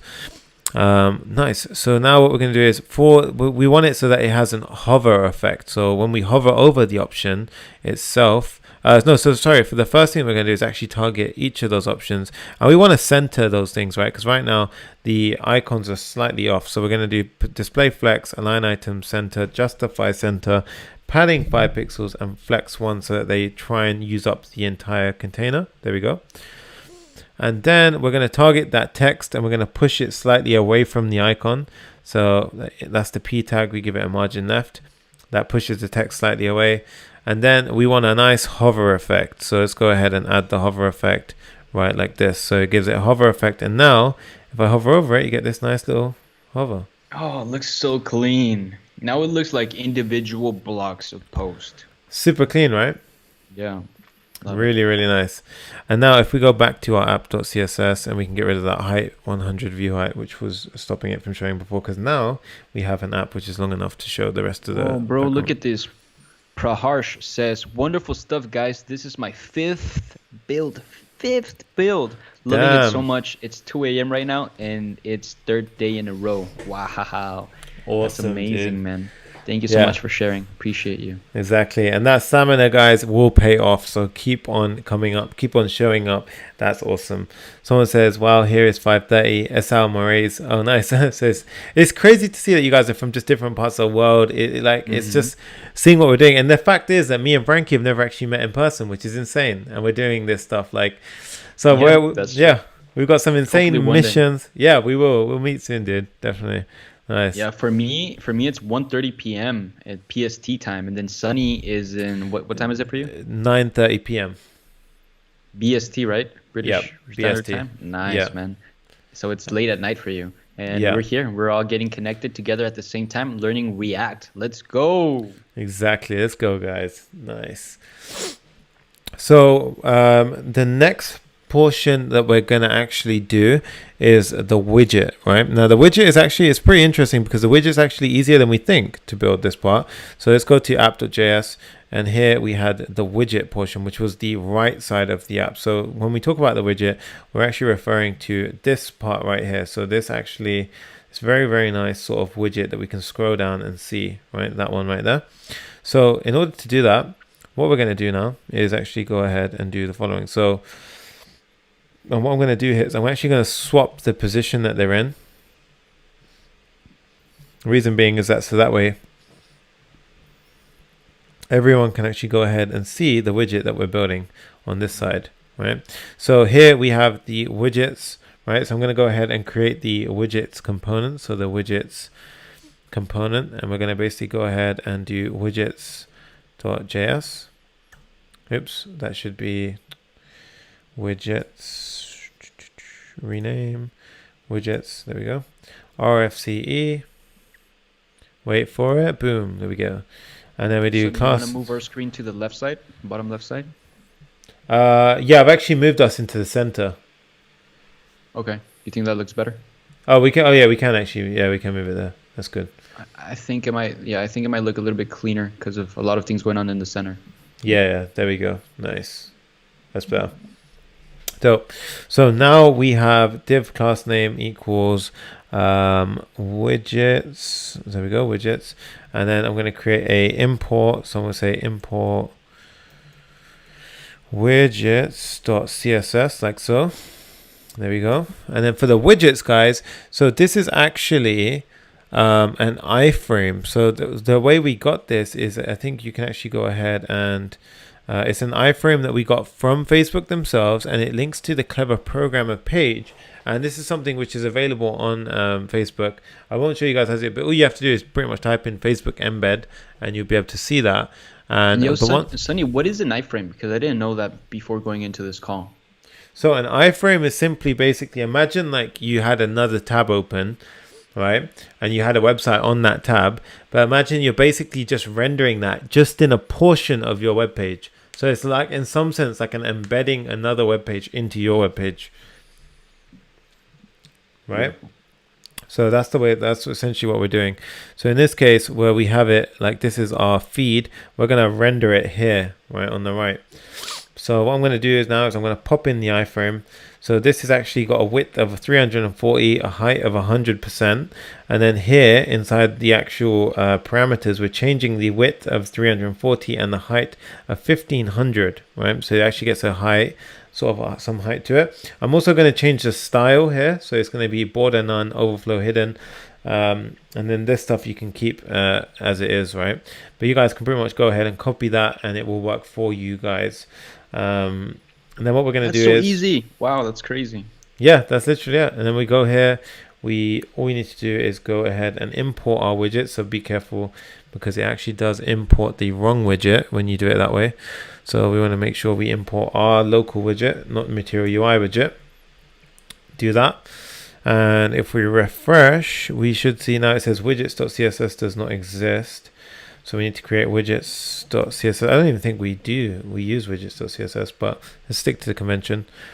And now, boom, dude, there we go. Woo! There we go. Let's go. Connected to the real Clever Programmer Facebook page. If you go to the Facebook page, you go check it out. You're gonna see that it's exactly these posts, and you can see us live right there at that moment. So that's exactly fun. That's awesome, dude. Nice. Check that out, guys. So that's the actual website right now.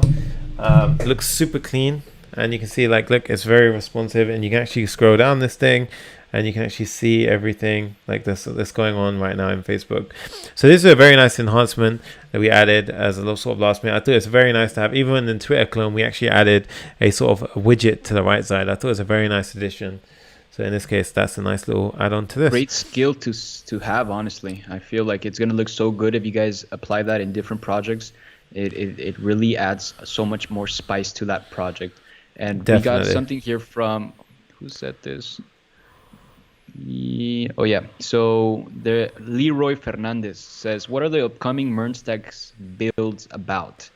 So Sonny, you want to take that? Yeah, so we have 3 big builds coming, guys. We have the Tinder, the TikTok. So in the correct order, we have the TikTok clone, we have the Tinder clone, and then we have the WhatsApp clone, all that are going to be built using the Mernstack, and that is on Wednesday, Thursday, and Friday, respectively. Whoosh, mind blown. So it's going to be insane. Stay tuned, guys. That's going to be insane, man. That's going to be a lot of fun. David and Sonny are going to kill it for you guys. And make sure to, if you already did one of those, builds, make sure to add those extra functionalities or learn how to build it in the Mernstack. Yep, exactly, guys. Make sure you do that. And also, guys, please don't spam the chat, because you're not going to get hurt if you do that. I'm just going to block you. So don't do that. Guys. Yeah, let's keep it clean. We're all trying to learn here. We're at 2,141 likes, by the way. That is insane. Nice. Let's go crush 2,200 likes, guys. Thank you so much. And $131 in chat revenue, man. Holy crap. Insane. That's insane. Insane. Logan says, I really need those Mernstack builds. Definitely. We will bring that in. Yeah, 100%. Dope. So with that said, let's carry on strong, guys. So here we have the app. And what we're going to do now is we are going to go ahead and actually build in the database functionality portion of the app. So let's go ahead and actually build out the database part of the app, right? So what we're going to do now is, I think the first step, what we should do actually maybe is actually do the login. Let's do the login part first, and then we'll do the real-time database, right? So the login, what we're going to do now is we're going to assume, so to actually have the login, we need to have some kind of user in the state, right? So we're going to say if there was some kind of user. So imagine, let's just do a very simple example here. So imagine there's a user, right? If the user was null, then here what I would say is, right, if there is no user, then render the login page. So render a login page. So in this case, let's just do a very simple h1 which says I am a login, right? Otherwise, render out the rest of the app. So otherwise render out all of this stuff. So that's how I would sort of, at a very simple level, approach this. So this is freaking out because, yeah, whenever you have sibling components like this, you have to wrap it in either a div or a fragment. So this is a JSX fragment, and that will fix that error. So now what this will say is there is no user is null, right? So if we refresh the web page, it should actually say a login, right? And then once we we went through our login, that's just like our sort of login process, then what would happen is it would render the rest of the app. So in this case, I think it's maybe freaking out because I've used a normal variable.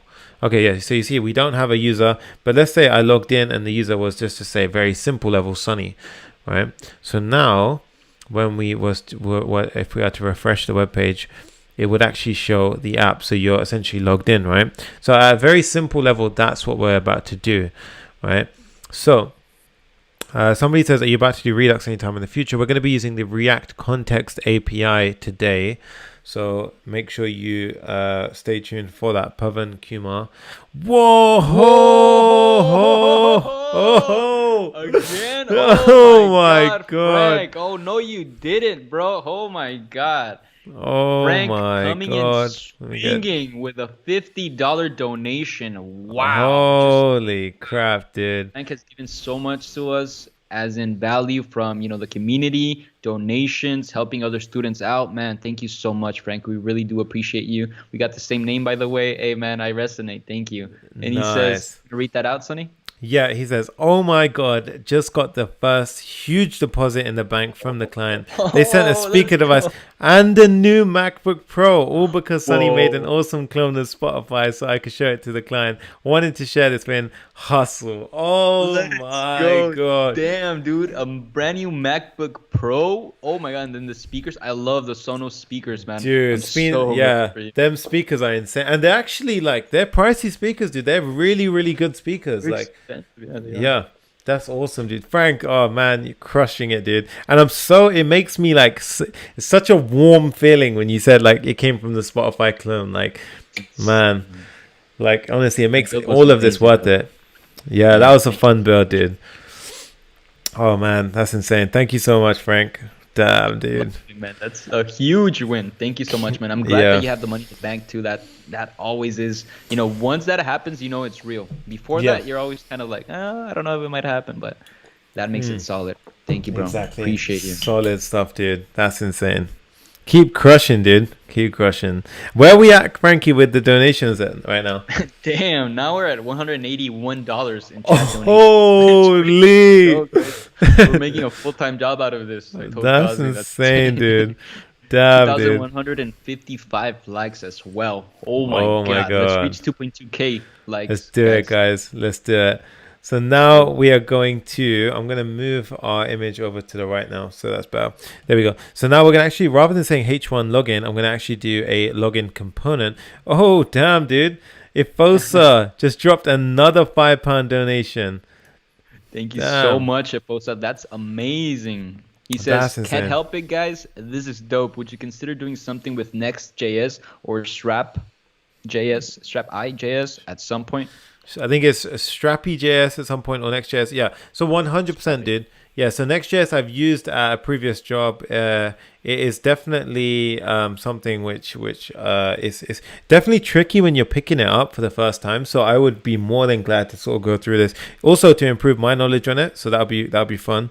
So yeah, dude, if also 100%, thank you so much for that donation. And SG707 Texas, I'm sure, wait, no, it wasn't that one. It was Taha Slim says, brother, your haircut is fresher than this code. Let's go. Clean cut, clean code. Let's go. That's so dope, dude. Nice. Thank you, Efosa. Awesome, dude. So let's go ahead and create the login.js component. And what I'm going to do is RFCE. And there's a bit of setup that we need to do at this point. So I'm going to go ahead and create the class name of login. So there we go. And here I'm going to do import, and I'm going to do login.css. Boom, save that. There we go.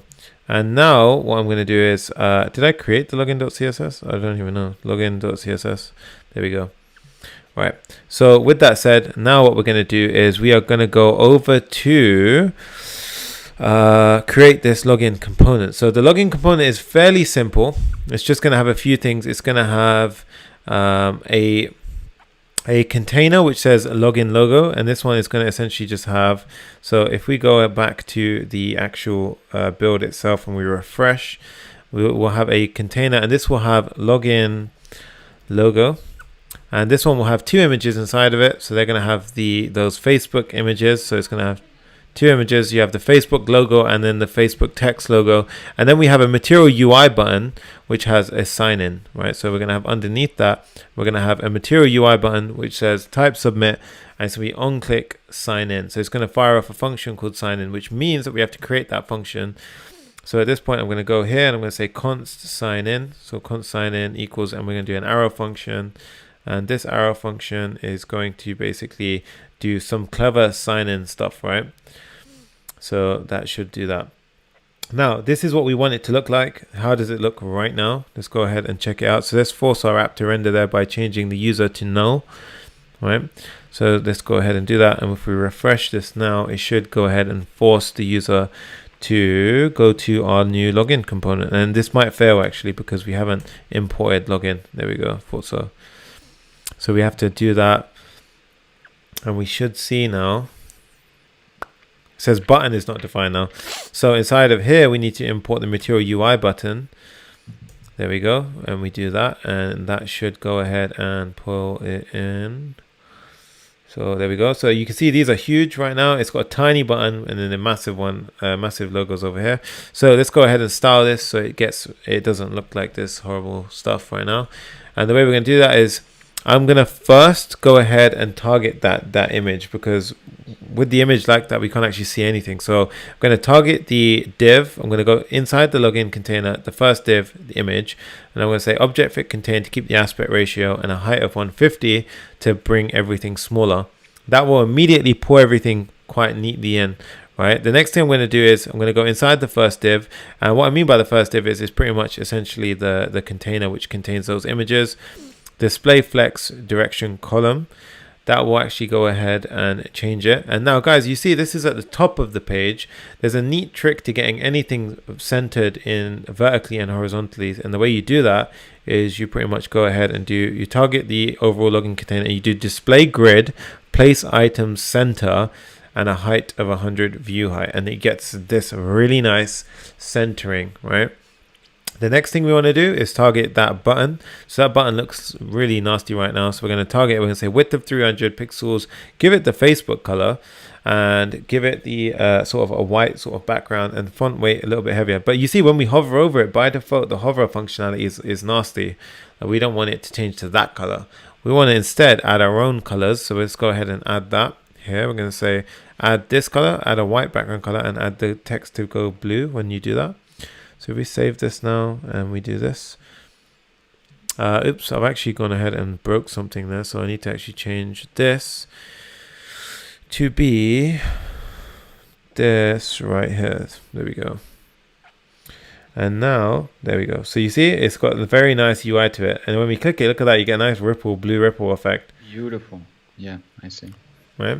So what we can do now is we need to actually go ahead, and that Firebase file that we created earlier, we're going to go into that file. So we're going to go into that Firebase file that we created earlier, this one right here. And what we need to do is we need to bring Firebase into our project. So let's go to our terminal and we need to do npm i Firebase. And this will actually go ahead and install Firebase into our project. Right. This will install Firebase into the project, and then what we can do is we can start coding it while it's doing that. So at the top of the file, we're going to say import Firebase from Firebase, and this will pull Firebase modules into the Firebase variable. And then we have a few lines. So the first one is we need to initialize the app. So this is the key that we got earlier. This is our config file. And all we need to do to connect our front end, our React front end, to our Firebase backend is this, where we say Firebase equals Firebase.initialize app with that Firebase config. So you just literally pass in the object right here, and that will actually connect everything together. And now what we're going to do is we are going to get access to the database. So we're going to go ahead and do this. We're going to say const db equals Firebase app, so the one that we just initialized, access Firestore. And while we do this, guys, let's go ahead and go over to Firestore and set this up. So, oh, that's a bug on their side. So we're going to go over to Firestore. And here, guys, we go into Firestore, we scroll to the top and we say create database. This is on Firebase. And what I'm going to do is they've got a buggy website right now. And we go start in test mode, next. We don't care what location it's in. We click enable. And this will actually go ahead and build us a real-time database on the back end for us. So while that's doing that, we're going to go back to our code and we basically use this. And this variable will be what we use to essentially go ahead and handle our database stuff. The next step is setting up our authentication. So here we do const auth equals Firebase, so the actual Firebase module dot auth. And this one is actually going to allow us, this auth is going to allow us to do things like logging in, signing in, and etc. Now what we need to do is we need to go over to this tab over here. So it says authentication. So if I make this full thing, you can see authentication. Go to sign in method. And I want you guys to turn on Google sign in. So here, click on enable. And then you need to set a project support email. So go here and let's just go ahead and click save. And this will actually go ahead and enable the Google login. Right, so this is Google logging in. Like this is Google login service. So what we're going to do then is we're going to go back to our code. And what we need to do now is actually tell the provider, as in we need to actually get something called a provider. Right now, Firebase gives this in a very nice format. We say equals new firebase.auth Google auth provider, and this will actually tell Google, this will tell Firebase that we want the Google login service. Now to access this stuff outside of the file, I'm going to have two exports. I'm going to have one which is a explicit export, which is auth and provider, and then I'm going to have a default export, which is the DB, because we're going to use a DB in more circumstances where as compared to the other two. So with that said, let's go. Firebase. What I like about this build is that, you know, we're using React. React is made by Facebook. Backend, we're using Firebase, and that is made by Google. And then we're using Google authentication too. So we're using a lot of the Google's ecosystem on the back, and then we're also using React, which is Facebook, on the front. So it's an amazing way for them to all come together. Yeah, exactly. It comes together so nice, especially when we deploy it. It's like it so really fast. Yeah, it really ties in together. Nice. So the next step now is I'm going to actually move our image a little bit so we can see the sign in button. There we go. Nice. So now what we're going to do is inside of our login.js, we're going to have it. So when we click sign in, so to do the sign in stuff, you would think we have to do stuff with tokens. We have to mess around with all this other weird stuff and all that, right? But we don't. All we have to do is we have to import auth and provider from Firebase. This is our local Firebase, so auth and provider from our local Firebase. And then what we say is we just say, literally we say auth dot sign in with pop-up. So sign in with pop-up, and you can see it pops up for us. And then I'm going to use the provider that we just set up, so the Google one that we just set up. And I will say once that comes back, then get the result, so whatever the result was, and go ahead and basically let's just console log the result for now. Right, so let's console log the result. And I also want to do something. I want to say if there was any error for whatever reason, I want you to go ahead and alert on screen the error message. So they usually come back with some kind of message. We can do that. Now, Frankie, do you reckon that was it?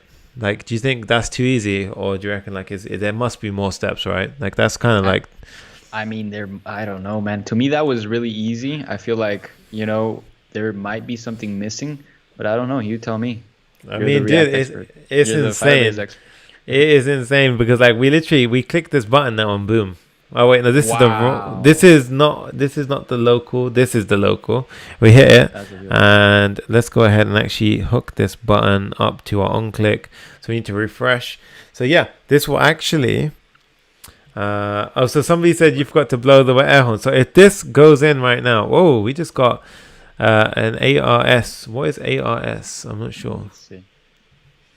Christian David dropped 100 ARS currency. Let's see what that is. That is Argentinian peso. Argentine peso. Peso Nice. Argentino. Thank you so much, man. Really, really appreciate you. Really appreciate that. He says, why React and not Vue.js? Sorry if you already answered this one. Thanks. Great content. 3 points. One, the entry to React is much easier than any other sort of library or framework, in my opinion. 2, it's the most wanted and in-demand language at the moment. And 3, it's just such a badass library. Like right now, we're going to be covering the MERN stack. We're going to be covering. We need a little like abbreviation for what we do, like in terms of Firebase, that kind of stack. I think we should get something trending. Because like we have an amazing stack right here that we build some really powerful apps off. But yeah, the main reason is it's super powerful. The entry into it is very simple, and it is the most wanted and in demand library out at the moment, and that includes with frameworks as well. So yeah, 100% definitely go and learn it. Nice. So let's go ahead and click sign in, and boom, we get our little Google sign in. Let's see if it works. And what I'm gonna do is while that's loading, I'm gonna open the inspector on the on Chrome. Let's see. Look at that. Dope, right? Damn, dude. So just by pulling the provider that you had made on that other, what was it? Was it the Over I here. don't remember what file it was. Yeah, the Firebase JS one, right? You are pulling that provider to the authentication on that other page. What is it? So we're doing it over here in this one. So In the login one, okay. And so that's what's being pulled, and that's the way it works, just by signing in with pop-up and then provider, right? Because you can choose different ways for that provider to appear. Okay, it can be on the page, it can be a pop-up like this. That's amazing, man. It's really just like clean how they do all of this. Like, and then even when we click this now, so notice, keep an eye down here, right? When we do sign in, let's go ahead and make this a little bit bigger.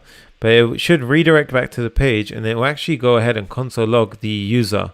So this is the user, guys. So if I go ahead and click the user, you can see it has my email, it says my display name, it even has a photo URL. So this photo is actually a picture of me.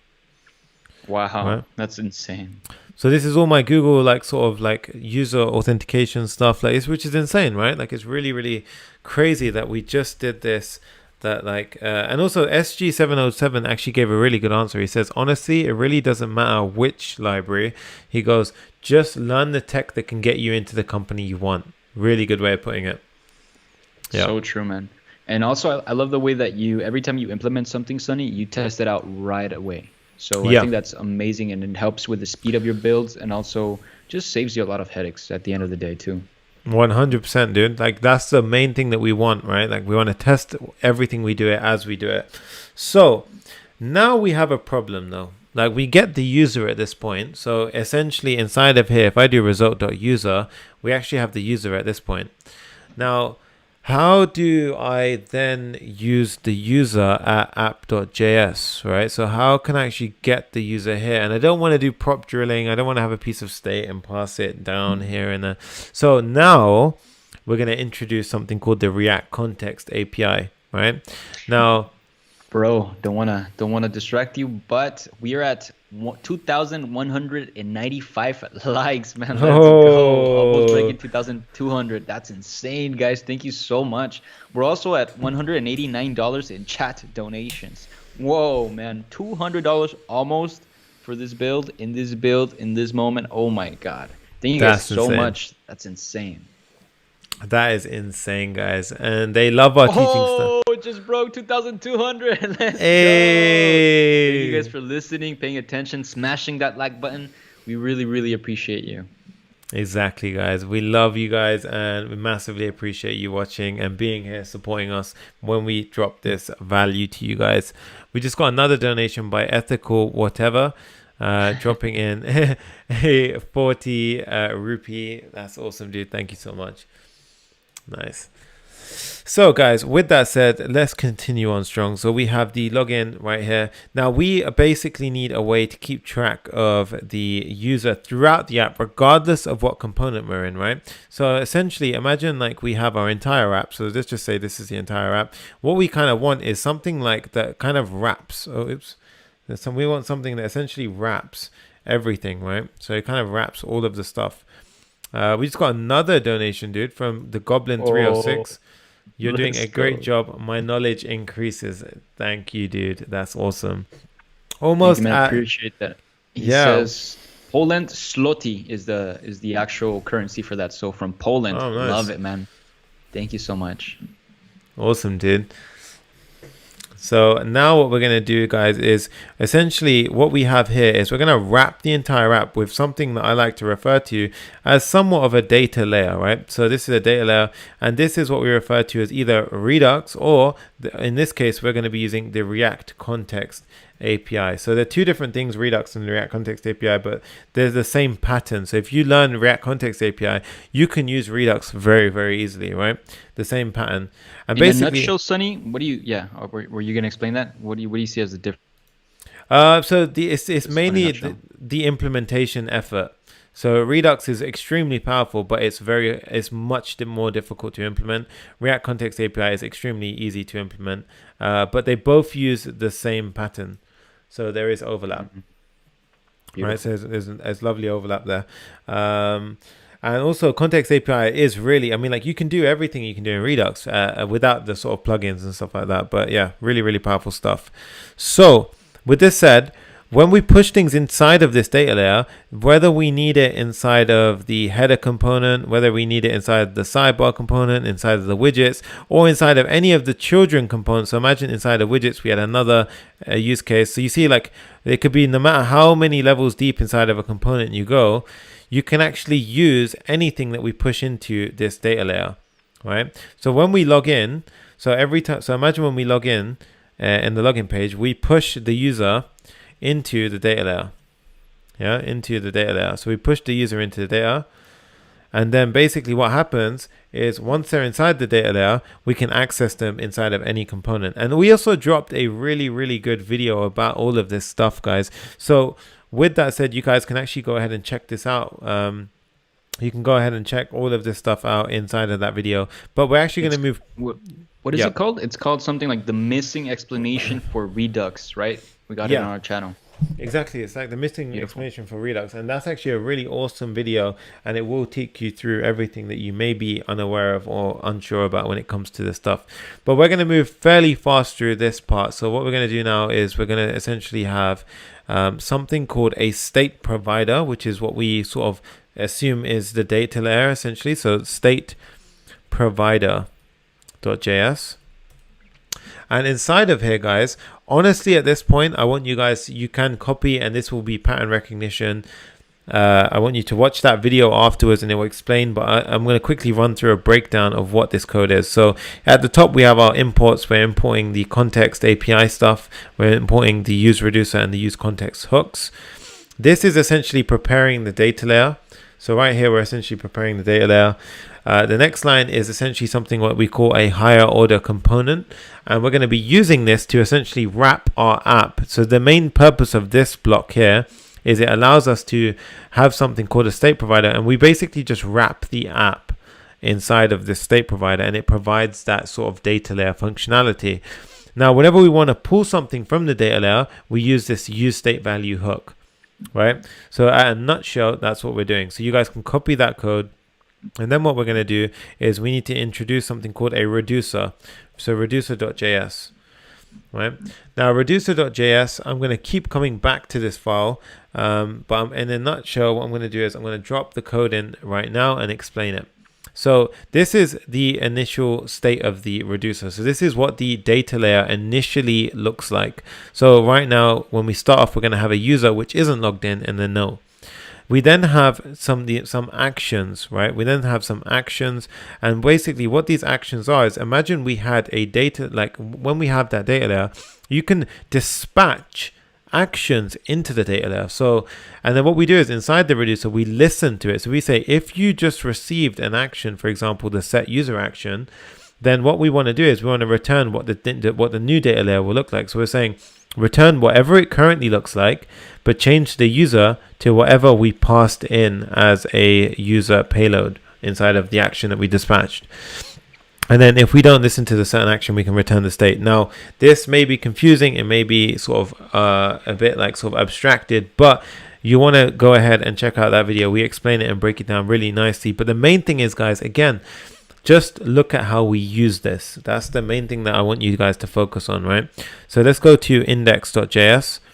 Let's go over to index.js. And inside of here, what we're going to do is we're going to have, here we have the app, and we're literally going to wrap the app inside of the state provider component.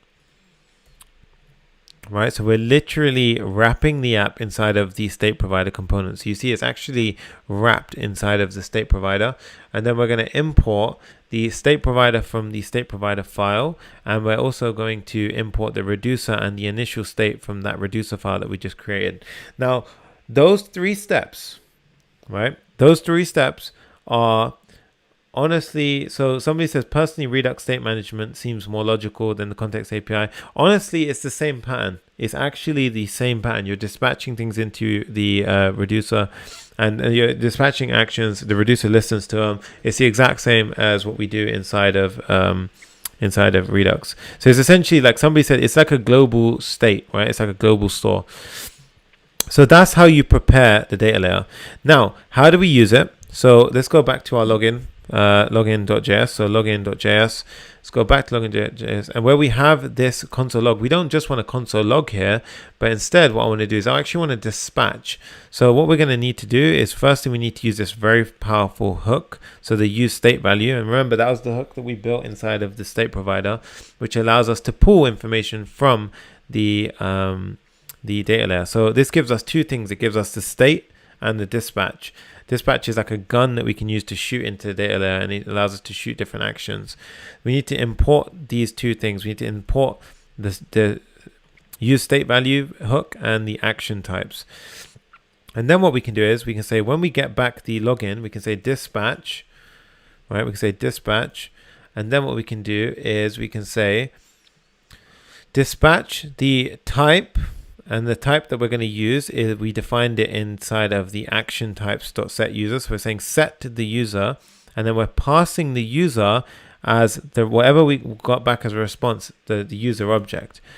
Now what this does is it pushes that into the data layer. So now we have the user inside of the data layer. Why is this so powerful? Because now inside of app.js, what we can do here is we can actually go inside of app.js and do the following. So now we can say, go ahead and don't use some basic thing like that. We're going to go ahead and say, remember this first one was the state, right? It was what the store looks like. It's what that data layer looks like. So we're going to destructure it and say, go and get the user out of it. And we need to import the use state value. So we need to go ahead and grab that. Import use state value. There we go. And save. And now what happens is we should actually be able to test this flow, and this will work. Right. It's funny, man. Aman Jain says, Sonny, I can literally listen to this as if it were a podcast. Solid comms. That's insane. Amazing, I love that. Man. That's really awesome to hear that. Yeah. Well, walking on the park or something, you can be listening to this. Amazing. Yeah. That's amazing, dude. Nice. So now what we're going to do is we have the login page. We're going to click the sign in button, and this pop-up pops up like we see. And then what's going to happen is we are going to click a login. Thank you very much. Talat Fayez says, Sonny, you're great. And then Anas says, you're great, guys. Awesome. Thank you so much. We appreciate you. We're going to click the login and notice what happens now. So I'm going to quickly explain what happens. So as soon as I click this, we're going to actually go ahead. And so let's go ahead. We're going to sign in. We'll get back a result, right? That result, if we log in successfully, we'll have a result.user. What we're going to do is we're going to dispatch the user into the data layer, right? Which means that the user now exists inside of that data layer. And then what we're going to do is we're going to actually map it inside of app.js, and we're going to say if there is a user, then we should see the app actually load out. So now if I log in, if everything went well, we should see the app load. Hey, there we go. Wow. It looks amazing, man. It looks so Yeah. clean. So we actually got the app loading, right? Now, there's a few areas where we actually want to use that information. So we want to pull the user profile image here. We want to pull the name here. We want to pull the name and image here. And pull the name and image here. So I'm going to run through the app now and actually go ahead and do those things. So the first one is inside of header. So inside of header.js, let's go in and actually go ahead and grab the... so I'm going to go ahead and pull the information, pull the user from the store. Let's go ahead and do the appropriate import like so. And then what I'm going to do is I'm going to say where we have the avatar. So for example, on down here, we have the user's avatar. Right now, we don't have a source. So the source for this would actually be the user.photo URL. And this is actually the picture of your Google account. So we actually be able to use your Google account picture here. And then for the H4, what we can say is this one should be the user.displayname. So this should be the user.displayname. If I save that now, once we log in the header, we should see the photo URL and display name. I'm not going to do it just yet. I'm going to do this all in one so you actually see all this stuff come into play in one go. Then we're going to have the sidebar.js. So let's go over to the sidebar.js. Boom. And inside of sidebar.js right now we have a set value here. So again, what I do is I pull it from the data layer. So you can see the power here is immense because all we do is we just pull the user from wherever we need it once it's pushed inside the data layer. Right. So now what I'm going to do is here I'm going to go ahead and we just got $5 Canadian, dude. Damn, that's insane. Salman, he says, mad clone yet again. Thank you for everyone. It's annoying from everyone. It's annoying how I don't know which clone to work on next. Y'all got to slow down. Lol. Love you guys. Yep, hey, that's right, we man. love that, dude. It's amazing. Thank you so much, man. We're at $186, so we're $4 away from breaking that $200 donation mark. Thank you guys so much. We really appreciate this. It's fun. Let's continue on. Let's get that energy up, guys. Let's go. Exactly, guys. Almost broke $200. Damn, we love you guys. That's insane. Love to see that. Right. So now where we have the so rather than having this source right here, we are going to go ahead and do user.photo URL. So we want to use the same photo URL here. And also for the title, instead of this, I'm going to say user.displayname. So this will actually be your Google name. So display name, boom. We have the name of the user logged in. That works really well, and actually we'll go ahead and pop the user into the sidebar.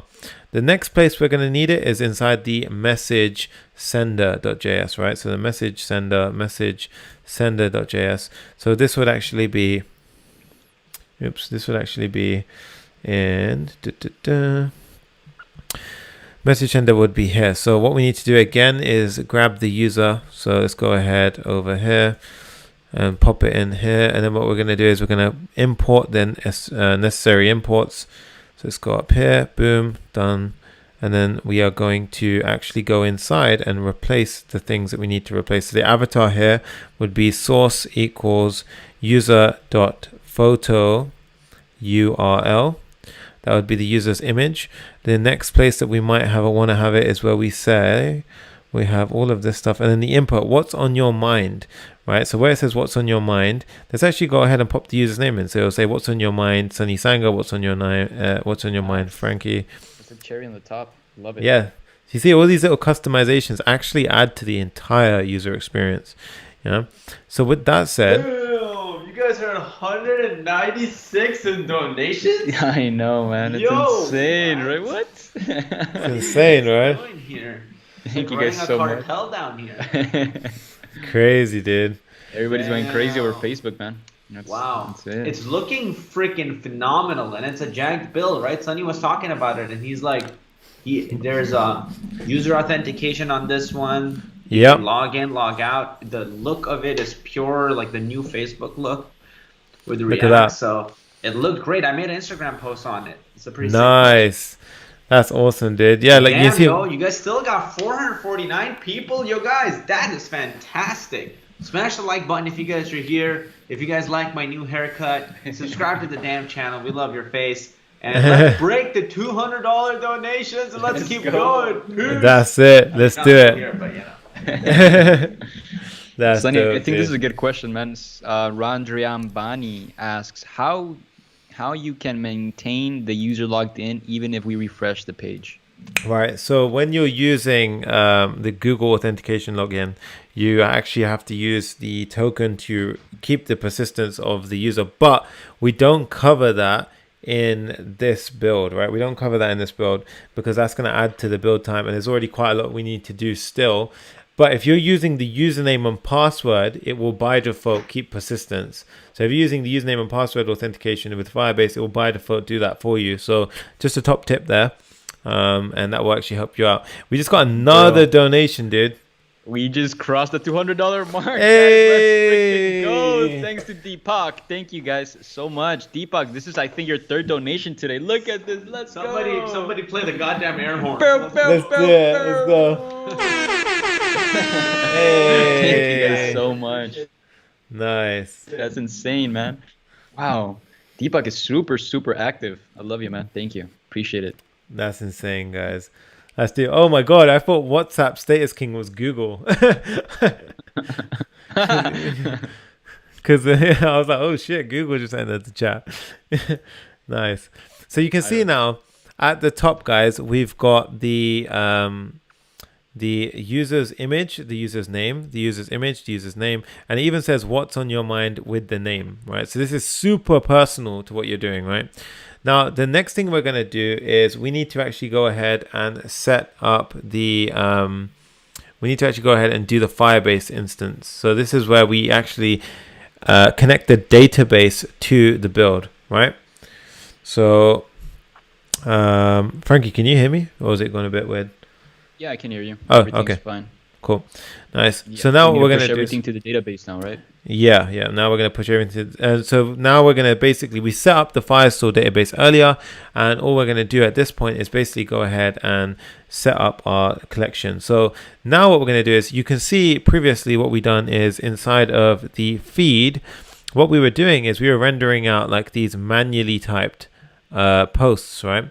So what we're going to do is we're going to create a collection of posts. So this is just like a NoSQL DB. So just like you do in MongoDB, you have a collection of posts in this case.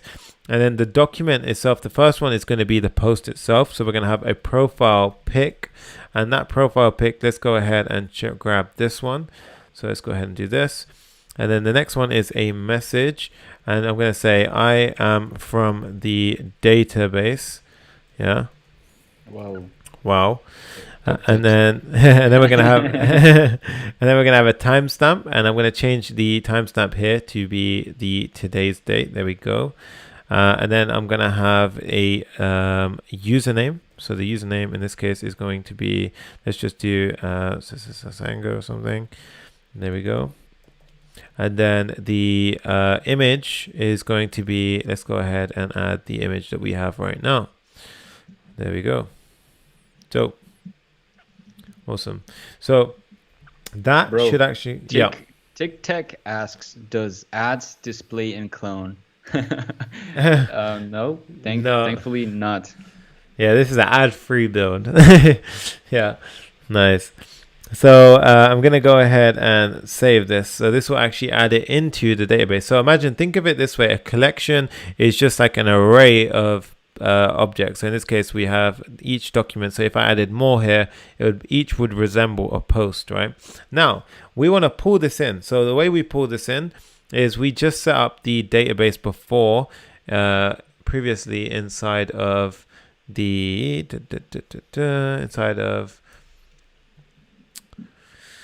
we set up the database previously inside of our local Firebase file. So we actually pull that in like so. And then what we need to do is we need some memory. So we need to actually go ahead and say, let's keep track of the posts. So let's create a variable to keep track, and let's go ahead and create a setter called set posts. We're going to set up this piece of state, and we're going to give it an empty array as its default value. The first thing I'm going to do is import this right now. So I'm going to import the use state. from React. There we go. And then what we need to do is we need to run a piece of code when the feed actually loads, but we only want to run it once. So what we do to do that is use a use effect hook. So this is a very powerful piece of code, and what this does is by putting empty, this is where we put dependencies. By keeping this bracket empty, what it does is it only runs the code once when the feed component loads. So here I say db.collection, and what this is doing is it's actually accessing this collection right here. So posts, and then what we do is we say on snapshot. And snapshot is basically like, it's a real-time snapshot, which means that when basically anything is updated, added, changed, anything inside this collection, it will give us the real-time sort of snapshot, or like imagine you got a camera, take a picture of it at that real-time point, and it will actually go ahead and pull it into your code, right? So at this point, what we're going to say when you get that snapshot, update the posts. So set the posts to whatever the snapshot is .docs. So this is all of, at this point you'll get an array of docs. You get an array of docs here, snapshot.docs, and then we're going to say .map through every single one. Right, map through every single one, and for each doc I want to return a custom object with an ID, which is the document ID. So this is the ID, the unique ID here, and some data, and the data is going to be the doc data, and doc.data is essentially all doc.data is this stuff right here. So all I did here, guys, was I basically pulled in. Right, so let's go ahead and make this a little bit bigger at this point so you can see that. So what I did here is I actually pulled in everything from here, so it's mapped. This is a real-time connection to the database in 3 lines of code. So it's a real-time connection, and it maps to our state. Wow. Right, so it actually maps to the state. It's extremely performant, and it works really, really well. So with that said, now what we're going to do is we are going to actually render those posts. So right now we can see we've got 2 posts here, but I'm going to prove donation by Naveen TS. Man, this guy is super active. Naveen, thank you so much, man. We really appreciate you, man. We see you on every live stream. You know, stick through it. Actually apply all of these, you know, projects to your portfolio, man. Don't just, you know, be watching. It's cool if you're watching. It's cool if you're enjoying the content, but ultimately that's where you're going to get the most value out of this. So that's 100%. Amazing. Thank you so much. 100%. Make sure you definitely go ahead and do that. Yeah. And Sonny, every time that we make a post, then it gets fed to the database just automatically, pretty much. Not yet. We haven't done that bit. Yeah, no, actually, yeah. So if I manually added a post here, then with the snapshot would fire off, and it would actually pull, refresh our posts variable with all of this information, right? So what we need to do is we actually need to show that on the screen. So rather than having this hard-coded stuff right here, what I'm going to do is I'm going to say posts.map. So posts, so map through every single post. Map through every single post and return the following. So map through, it should be an arrow. Map through every single post and return the following. So I'm basically going to say get the following. So return a post component where we have the following. So each of these things, right? Each of these things right here is going to be post.profile picture, post.id. The key here is, so keys are necessary for efficient React rendering. So in this case, we're using the unique ID here, and we're passing that as a key. If you want to know more about keys, I would recommend reading up on React keys for performant rendering. But then here, you've got the profile picture, message, timestamp, username. And what this is doing, guys, this is just mapping to the post image, post message, post profile picture, post timestamp, post username. And what we should see now is that if we've done this correctly, let's go ahead and make sure everything's imported in the nice way. There we go. We should see now a message once we log in that there's a post on our feed that actually, yeah. Let's remove the Naveen comment because of the code. Oh yeah, oops. I actually got rid of that. Yeah, thank you. Yeah. Thanks to Kazi. He actually pointed it out from all the way from the beanbag. Hey, let's go. Oh, nice. Dope. Yeah, there we go. So now what we're going to do, guys, is we are going to sign in. So let's go ahead and sign in. And what we should see is once we sign in, the post that is actually rendered on the screen is going to be fetched from our Firebase database. And then it's going to be rendered on the screen. So it's actually going to get a snapshot. So we should see it pop up here if we've done everything correct. Okay, so let's see. So something happened, but it didn't work as we expected it, right? So something it almost did what we wanted. So let's fix that. Let's find out why it didn't do what we wanted. So let's go ahead and check it out. So here, what I'm going to do is jump into post. And we've got profile picture, image. So you can see here, we're not actually using the timestamp. So here's a little hack for you guys. Whenever you have a timestamp and you kind of need to pass it and show the actual date, just use this snippet of code right here, right? It'll save you a bunch of headache. You basically say new date. You pass that timestamp that comes from Firebase. You use optional chaining because it will defend it against in case it's broken. You say to date, which is something that Firebase gives us, and then you say to UTC string, and this will actually render out a readable date. So that's actually a little hack for you guys. And then here, what we're going to do is, you see it showed something, but it doesn't show correctly, right? So it's a bit strange. So the username is being passed in. Let's check out what's happening here. Post.username. Let's check in here. We did post.username. Okay. So this should be pulling in image, post.image. There we go. Sonny, don't mean to interrupt you, man, but guess what, my bro? We just crossed the 2.3K likes mark on this video. Dude, that's insane. Go, man. You guys are amazing. 36,000 playbacks, what? guys. That's insane. In just 3 hours and 30 minutes, we reached 2,304 likes, $200 in chat donations, and 36,000 playbacks. Wow, insane, guys. Thank you so much, CP family. We would never be able to do this without you guys. Thank you so much for sticking around, building these builds with us, and just having fun all around. Thank you. Yeah, honestly, amazing. And with that said, I just figured out why the data wasn't rendering, guys. Let's go. Exactly.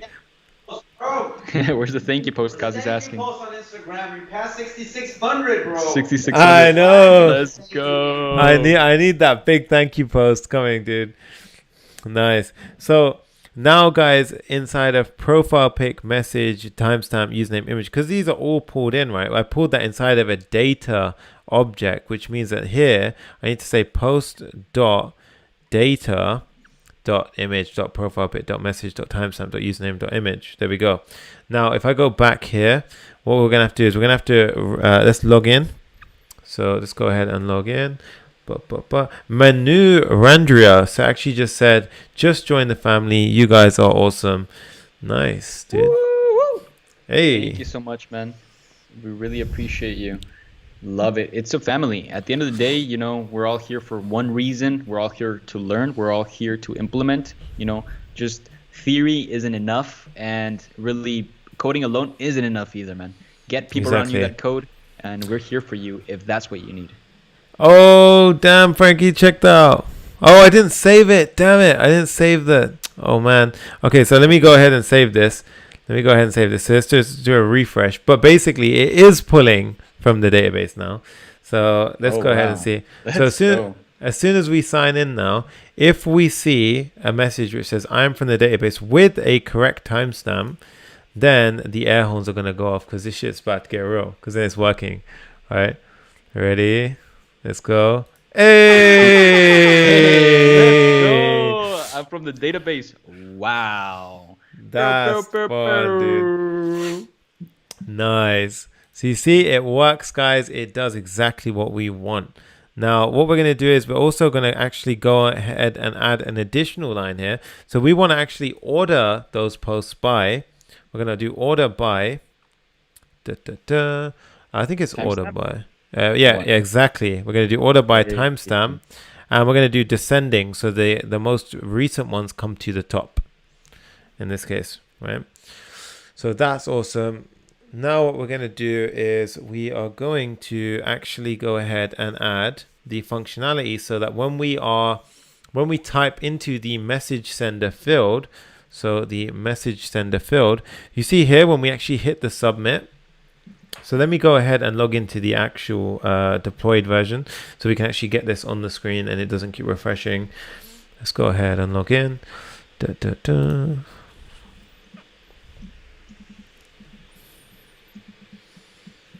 So now you can see what our goal is right now is that when I type in here, so like ABC or something like that, or like yo, as soon as we hit enter and we pass in maybe an image URL, it's going to push. So remember previously I actually manually added this document, right? I manually added this stuff. Now we're going to programmatically do it, right? So it's going to actually programmatically push that information into the database. And how do we do that? We basically go ahead and say this. So firstly, we need to import two things. We need to import the DB and we're going to need to import Firebase from Firebase. So this is from our local Firebase. This is from the Firebase itself, module itself. And then here what we're going to say is when we hit the submit, so when we hit the enter key, we're going to go to the collection posts. So we're going to go to the collection posts. And all you need to do, guys, is actually go ahead and say add. And we're going to add an object and the message itself, so the message inside, so this message right here, we're basically going to map it to our input. Then we're going to say the timestamp. So the timestamp is a very clever part here, right? We say Firebase. So we don't want to use our local timestamps because Frankie's timestamp is going to be different to mine because he's in LA right now and I am in London right now, right? So our timestamps can be off. So instead, we're going to use the one that exists inside of Firestore. So we say firebase.firestore.filled value, and then we say server timestamp. So you're going to use the one that's on the server right now, and that would mean that everyone, so if Frankie pushes a message and I push a message, it's going to be actually it's going to be actually sort of they're going to be at the same time, right? And then it gets rendered locally based on our machines or our browsers, which is what we want. So then the next thing we're going to do is profile pic. And here we're going to actually use the user's image. So we're going to say user.photo URL. So that would actually mean that the user's image gets saved there as well. And then we're going to add two more things. We're going to say the username should be the user's display name, and the image should be the image URL, which is inside of that input field. So the image URL is this one, and the input field is this one. So if we did everything correctly, right, when we type into this box and when we sort of enter maybe an image URL here and I click enter, that should push into the database. And then what I explained earlier was inside of feed.js, this snapshot always listens to any change and then it re-renders based on if it gets that change, right? So if we did this correctly and if what I say is true, then everything should be working at this point. So let's go ahead and sign in. So this is pretty exciting stuff. So let's go ahead and actually get a picture for this. Let's go ahead and get something like let's do a funny GIF. Let's see what funny GIF comes up. Oops, funny. Let's go ahead and this like baboon is going to come up, right? It's a low res baboon though. So let's go ahead and drop this. Let's do this baboon. Yeah, let's go. So copy image address. And then what we're going to do is, so we're going to go ahead and do Sunny.Sangre. I love when he gives. I know, right? So now we should log in. So you see, it's insane. Like the actual functionality of this app is pretty cool. Like when we see it. So now our messages should load here. Awesome. And then we should say something like, yo, it works. Yeah. Now, I know what I'm going to do is I'm going to pass that GIF in here. And now what we should see is this image. So I'm logged in as my account right now. So if I hit enter now, we should see a message pop in here with that image, a GIF, and it should even have my correct image and everything. Boom, dude. Damn, let's go. Oh, beautiful, my beautiful. God. Even GIFs coming out. That's insane. That's insane, dude. And look at that. It was instant. There was no refresh, no nothing. The date eventually sort of loaded in there. You can see it works. Everything. All of that. Dope, dude. And it works. And this would actually work now. Even if I ngrok this and shared it with Frankie, it would actually work. Everything would actually go ahead and work in the way that we expect it to. And it also supports without. So even without an image, this works. And then we can do like a rocket emoji. Yeah, so even if I do this, it's able to just pull any image or GIF from the web, right? It doesn't actually have to be a JPEG or Maybe a PNG or an SVG. So no, so you can do a GIF. So like for example, I love that. That's how I am right now. That's how I'm feeling. yeah, Oh my exactly, God, it works. Timestamp. exactly. So let's go. Hey, look at that. Oh, I love it. Let's give an air horn for that dog. Yeah, it's so true. Guys, if that made you laugh, smash the thumbs up button. Oh man. So we've got the little dog sort of like super happy right now. So you can see, guys, that's a real-time database and everything's working at that point, right? So we have a real-time database. We have authentication. We have everything in that front, and this is pulling in here. We have React Context API. We have a beautiful looking design right here. We even have a lovely little embed over here on the right. So this is a really functional app right now that we've got. You see it's very responsive. As we pull in, we get that lovely responsiveness and that behavior that we expect. So this is really, really awesome. And we have some nice little hover effects. We have some hover effects over here. Everything has been accounted for in the way that we expect it to be. And the functionality works, guys. Right? Wow. So really, really complete. powerful. Exactly. That's really, beautiful. really powerful. And also, guys, we're going to make it so that we're going to protect our app here. We're going to say if the input, actually, no, we're going to leave that one. We'll leave that. Let's keep it as that. We'll keep it as that. That's good. So with that said, now what we're going to do is, I think at this point, Frankie, we just reached the deployment phase, dude. Oh my God, my favorite. Who's ready for deployment? Drop it in the comments below if you're pumped, as Nas would say. Exactly, Let's guys. go. Let us know if you're pumped for this deployment, and literally let us know if you want to actually go ahead and access this app. So we're only going to deploy it if we hear this from you guys. So we're going to show you how to go ahead and do this and how to actually go ahead and deploy this. But let's go ahead and prep everything in the meantime, right? So let's go ahead and set everything up to make this work. So we actually set everything up in Firestore previously over here. So what you're going to need to do is open up your terminal, and inside your terminal, what you're going to want to do is let's go ahead and keep the app open over here. Hey, we've got people saying yes, please deploy. Let's go live. Nice, awesome. Right, so hey, we got everyone getting pumped up for this, right? So now what you want to do is you want to do sudo npm i-g install Firebase tools, right? So this line right here is going to install. I don't know if they can see that actually, Frankie. I can. Let me see. Oh, they might not be able to actually. Yeah, I've just made it so that you guys can see this right now. So let's go ahead and there we go. Nice. So you can see. So this command is important, and this will do is you're gonna have to enter your password. I can't take that dog seriously, dude. So funny. Staring right at your soul. He is. He's like that dog is ready to deploy, guys. Like deploy. Yeah. He's like. So once that's ready, now what we're going to do is we're going to say Firebase. I'm going to log out quickly, Firebase, because I need to log into Kazi's account because that's the one that we set this up on. So let's go ahead and log out. So I'm going to do Firebase login. And what will happen is, so you guys are going to need to do Firebase login when you come to this step. Click on Y if you want, and then this will pop up. And now all you need to do is click on the appropriate account, click allow, and it will actually redirect you and it will log you in. So that's dope. Close that. Beautiful. Go back. Hey! Hey! Swinging and sweeping. 3, 2, 1, Damn. deploy. Let's go. $5 Nice. donation. Oh, What's thank up? you so We got much for Kazi that. here.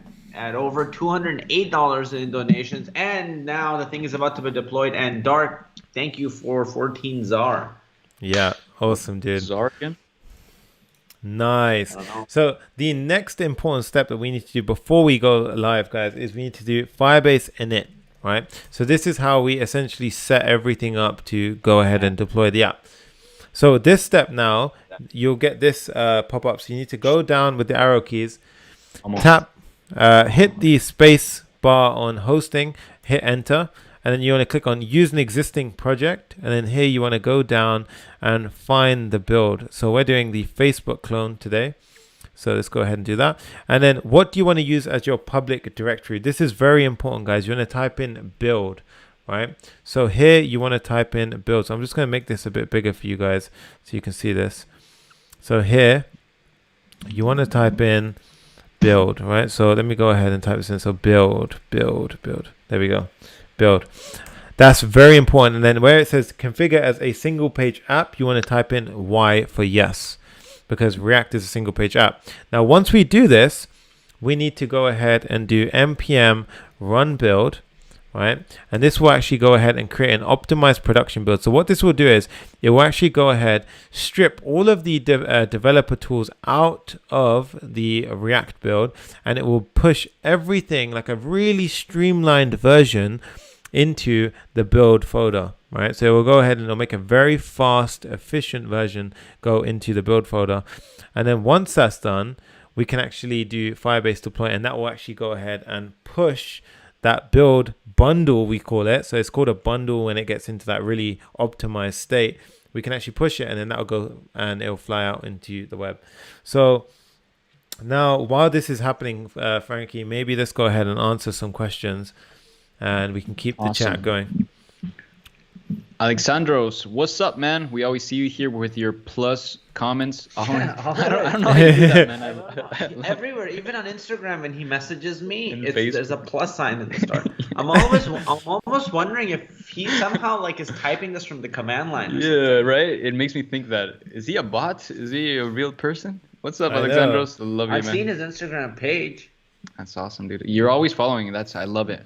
Like I said, guys, we remember every one of you that stick around through different live streams. We know you by name, so if you do some funny things, we'll call you out. So exactly, be sure to behave well and everything. That's an ugly dog. It's like a corrupt politician in the body of a dog.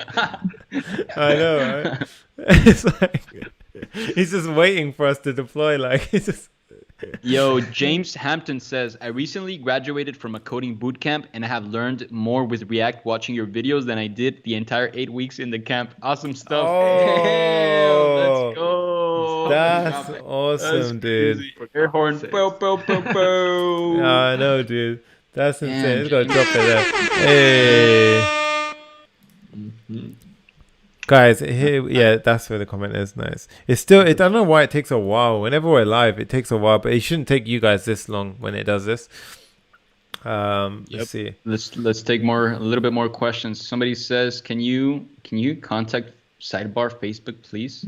What does that mean, guys? Write intelligent questions, please. Oh, we just got the this is what you guys will get once the build is done. Right, so now you'll see inside the build, you'll get this static folder and everything is built inside of it. So you don't want to touch the build folder, right? But at this point, it's very important to know if you make any change to your code now, you're going to have to run npm run build again because it only builds that sort of optimized bundle at that point in time.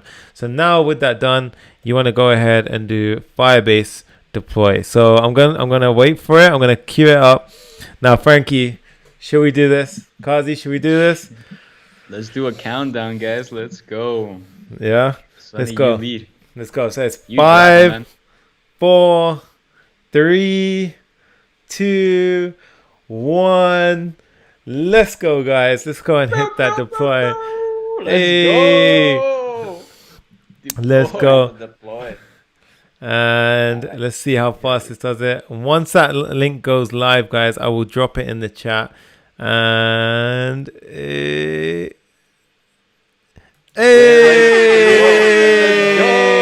there we go, guys. Dope. I'm dropping that in the chat, guys. There we go. Go ahead. For y'all. Go ahead and check out that app. And guys, keep it clean, please, so that we can share what you guys are showing. But otherwise, I don't want to see like a bunch of like random shit on there. So like keep that shit clean. Yeah, keep it clean, guys. Yeah. It's for everybody to learn, like we say all the time. We don't want to not share these projects with you. Yeah, exactly. So let's go ahead and we'll see what starts flying in. Hey, we got some people coming in. Hey, Mark Sharpentier. Hey, how's it going, bro? Yo, why are you on localhost, Sonny? Show me that.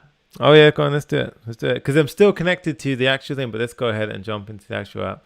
So this one, sign in. Hey. Nice. So This has a boom. backend, no? Or yeah, or no? Yeah, Yeah. this is a full It does. backend. Somebody Yeah. said a more real world solution would build a backend too. Gino John said it does have a backend, but don't worry. Next week we're also gonna be doing the merge stack. So Yep. you're gonna be doing MongoDB Express, Node, all of that good stuff. Exactly. Look at this, guys. We've got Damn, people coming we're in. loving it. Whoa. No way. Alexandros. So Deep goes, yo, no way, bro. Loving your reaction. Alexandros like hashtag CP fam. Hell yeah, man. Let's go. Nice. Sick. I'm gonna See? actually drop that in. Who's pumped? Damn, that's insane. So Yo, many of guys, you we're on guys. the live stream right now, and we just Beautiful. deployed the Facebook app, and all the people are in the comments Hey. from the chat, actually. Everybody from say the hi. chat. And they are actually dropping messages and posting on our platform. The gift. So that's sick. This is Woo. dope. I love We it. build it on the live, and we deploy it. So make sure you show up.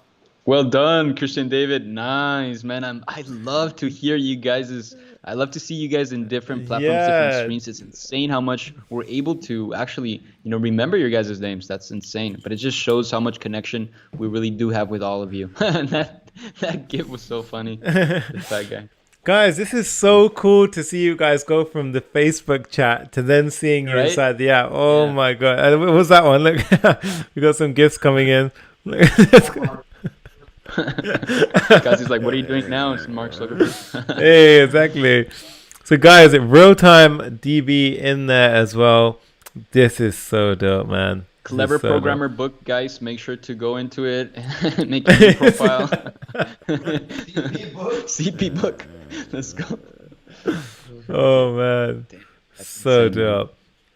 That's awesome, dude. So just to run through this app again, guys. Today we built an app. This is so jokes. Today we built a app with it has a real-time database, so the Firestore DB. It has this lovely material UI components everywhere throughout the app. It uses the React Context API, which is very, very similar to the Redux API. Which is very, very similar to Redux, sorry. We're using a embedded Facebook plugin over here on the side, which allows us to have this beautiful actual live feed from Facebook. The entire app is responsive, so you can see it pops in. Oh shit, somebody just dropped my YouTube channel. Nice, dude. Oh, damn. Nice. Got clout. Let's go. Go subscribe, guys. That's dope. Nice. And we also have full Google authentication, guys. So this entire thing is working. This is insane to see you guys popping in like this. Honestly, it's so cool to see that. This is really, So really many of lovely them. to see. That's insane. Yeah, really, really cool to see this, guys. And yeah, with that said, guys, I hope you enjoyed that. Look at this. It's so funny with the kids. So cute. That's how I feel right now. Yeah, and guys, if you haven't already, please smash the thumbs up button, because if you enjoyed that or you checked out the live site, we massively appreciate it. And yeah, we would love to go ahead and have a chat with you guys. Right now, we're at 2,376 likes, guys. At the end of, 3 hours and 54 minutes of this live? Wow, that was amazing. If you guys put in 4 hours of your time, you'll get an amazing project in your portfolio at the end. So we ended up with $208 chat donations. Thank you so much. It wouldn't be possible without all of you. Thank you so much, CP fam. And yeah, I mean, is this a wrap, Sonny? What else? Yeah, it's a wrap. I mean, like, can you guys imagine if you went to your employer and said, hey, can you just go onto my website? And then you start chatting to them through here. Like, they would be like, holy crap. Like, what's going You on put right all your now? projects on posts, on the Facebook posts. You know what I mean? That would look Yeah, amazing. that would look dope. Oh, man. It's cracking me up with this stuff. Yeah, dude, I think on that note, that is a perfect place to wrap up here today, guys. And Frankie, any last closing things that you want to say?